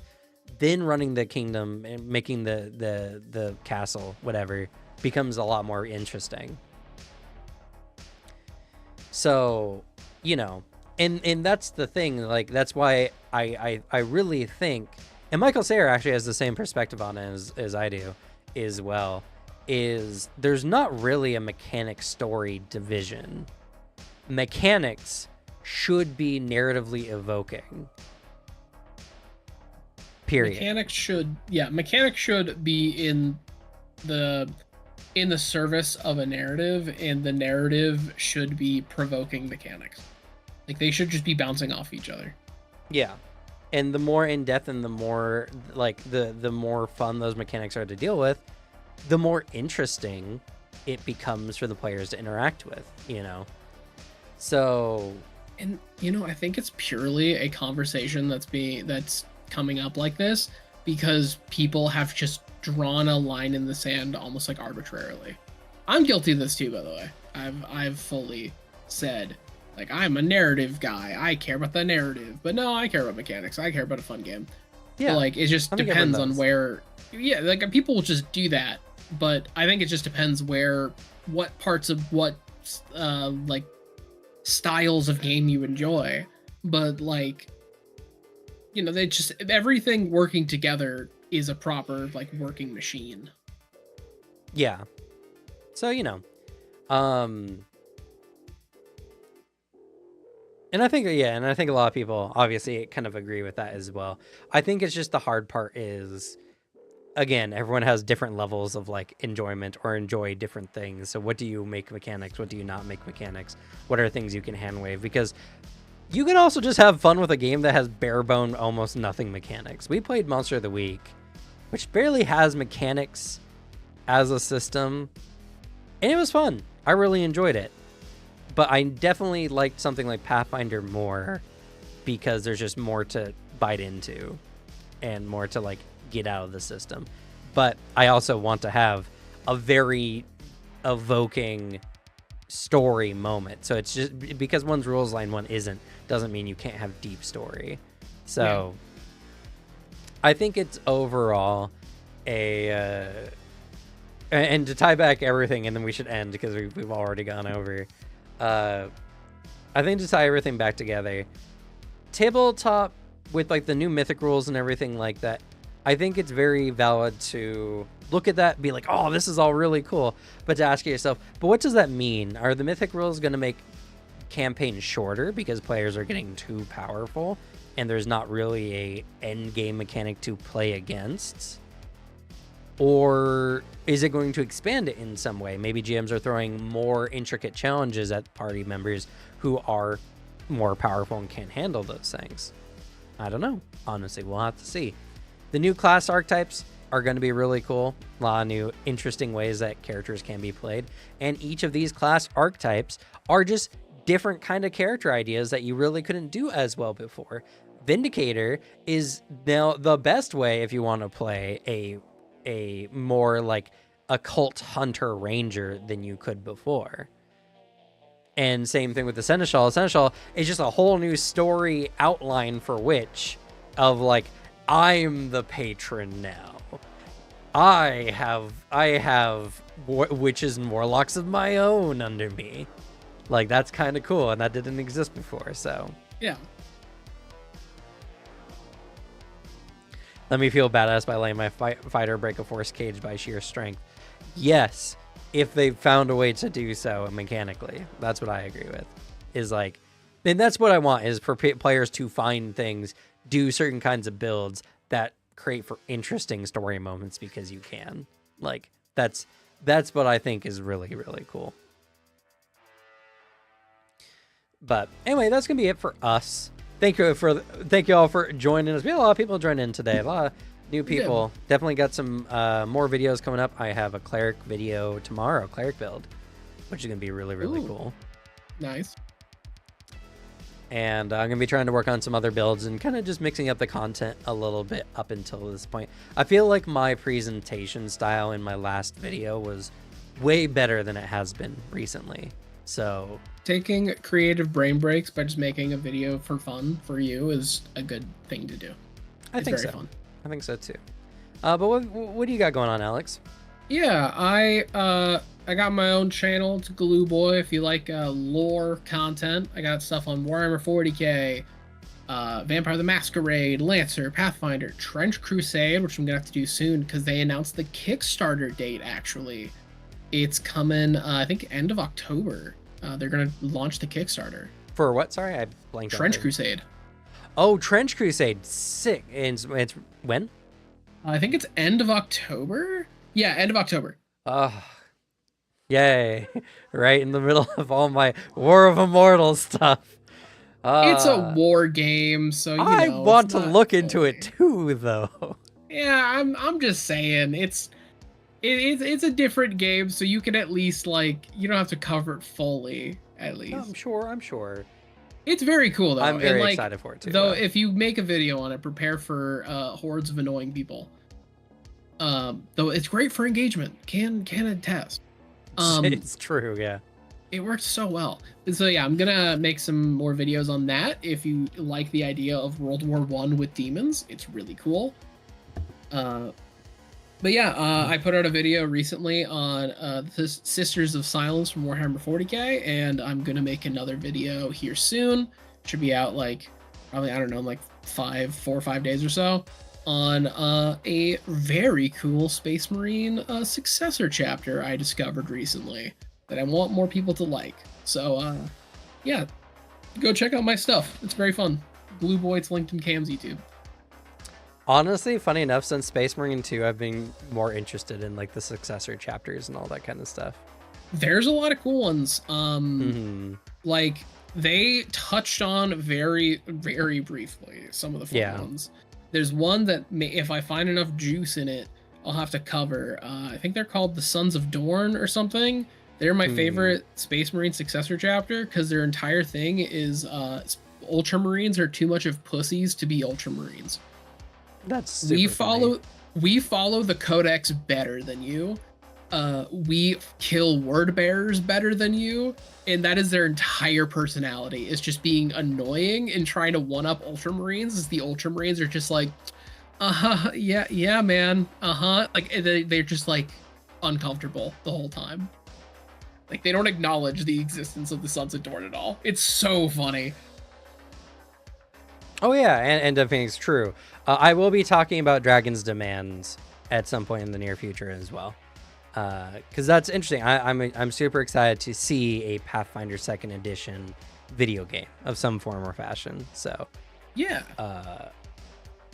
I you know what? Legitimately, with how awesome Pathfinder 2e is, I think we do need a video game so we can get all our character creation out of our systems. I need something, man. just like give me something. Let me just mess around in the same level 1 area with different classes a few times. I want to feel something. Want to try these classes. This thing better work so they can eventually expand it out, give me more campaigns, and give me more give me every class, every archetype, every ancestry. Give me the entire game of Pathfinder 2nd Edition in a couple of virtual campaigns. Yeah. That way, before any real game that I do in like tabletop, I can go play this game and test out the build. Larian Studios, chop, make a Pathfinder game. I know you're probably working on Divinity 3, but please. Anyway, that's going to be it for us. Thank y'all so much for watching. We'll go ahead and say goodnight. Good night. Good night.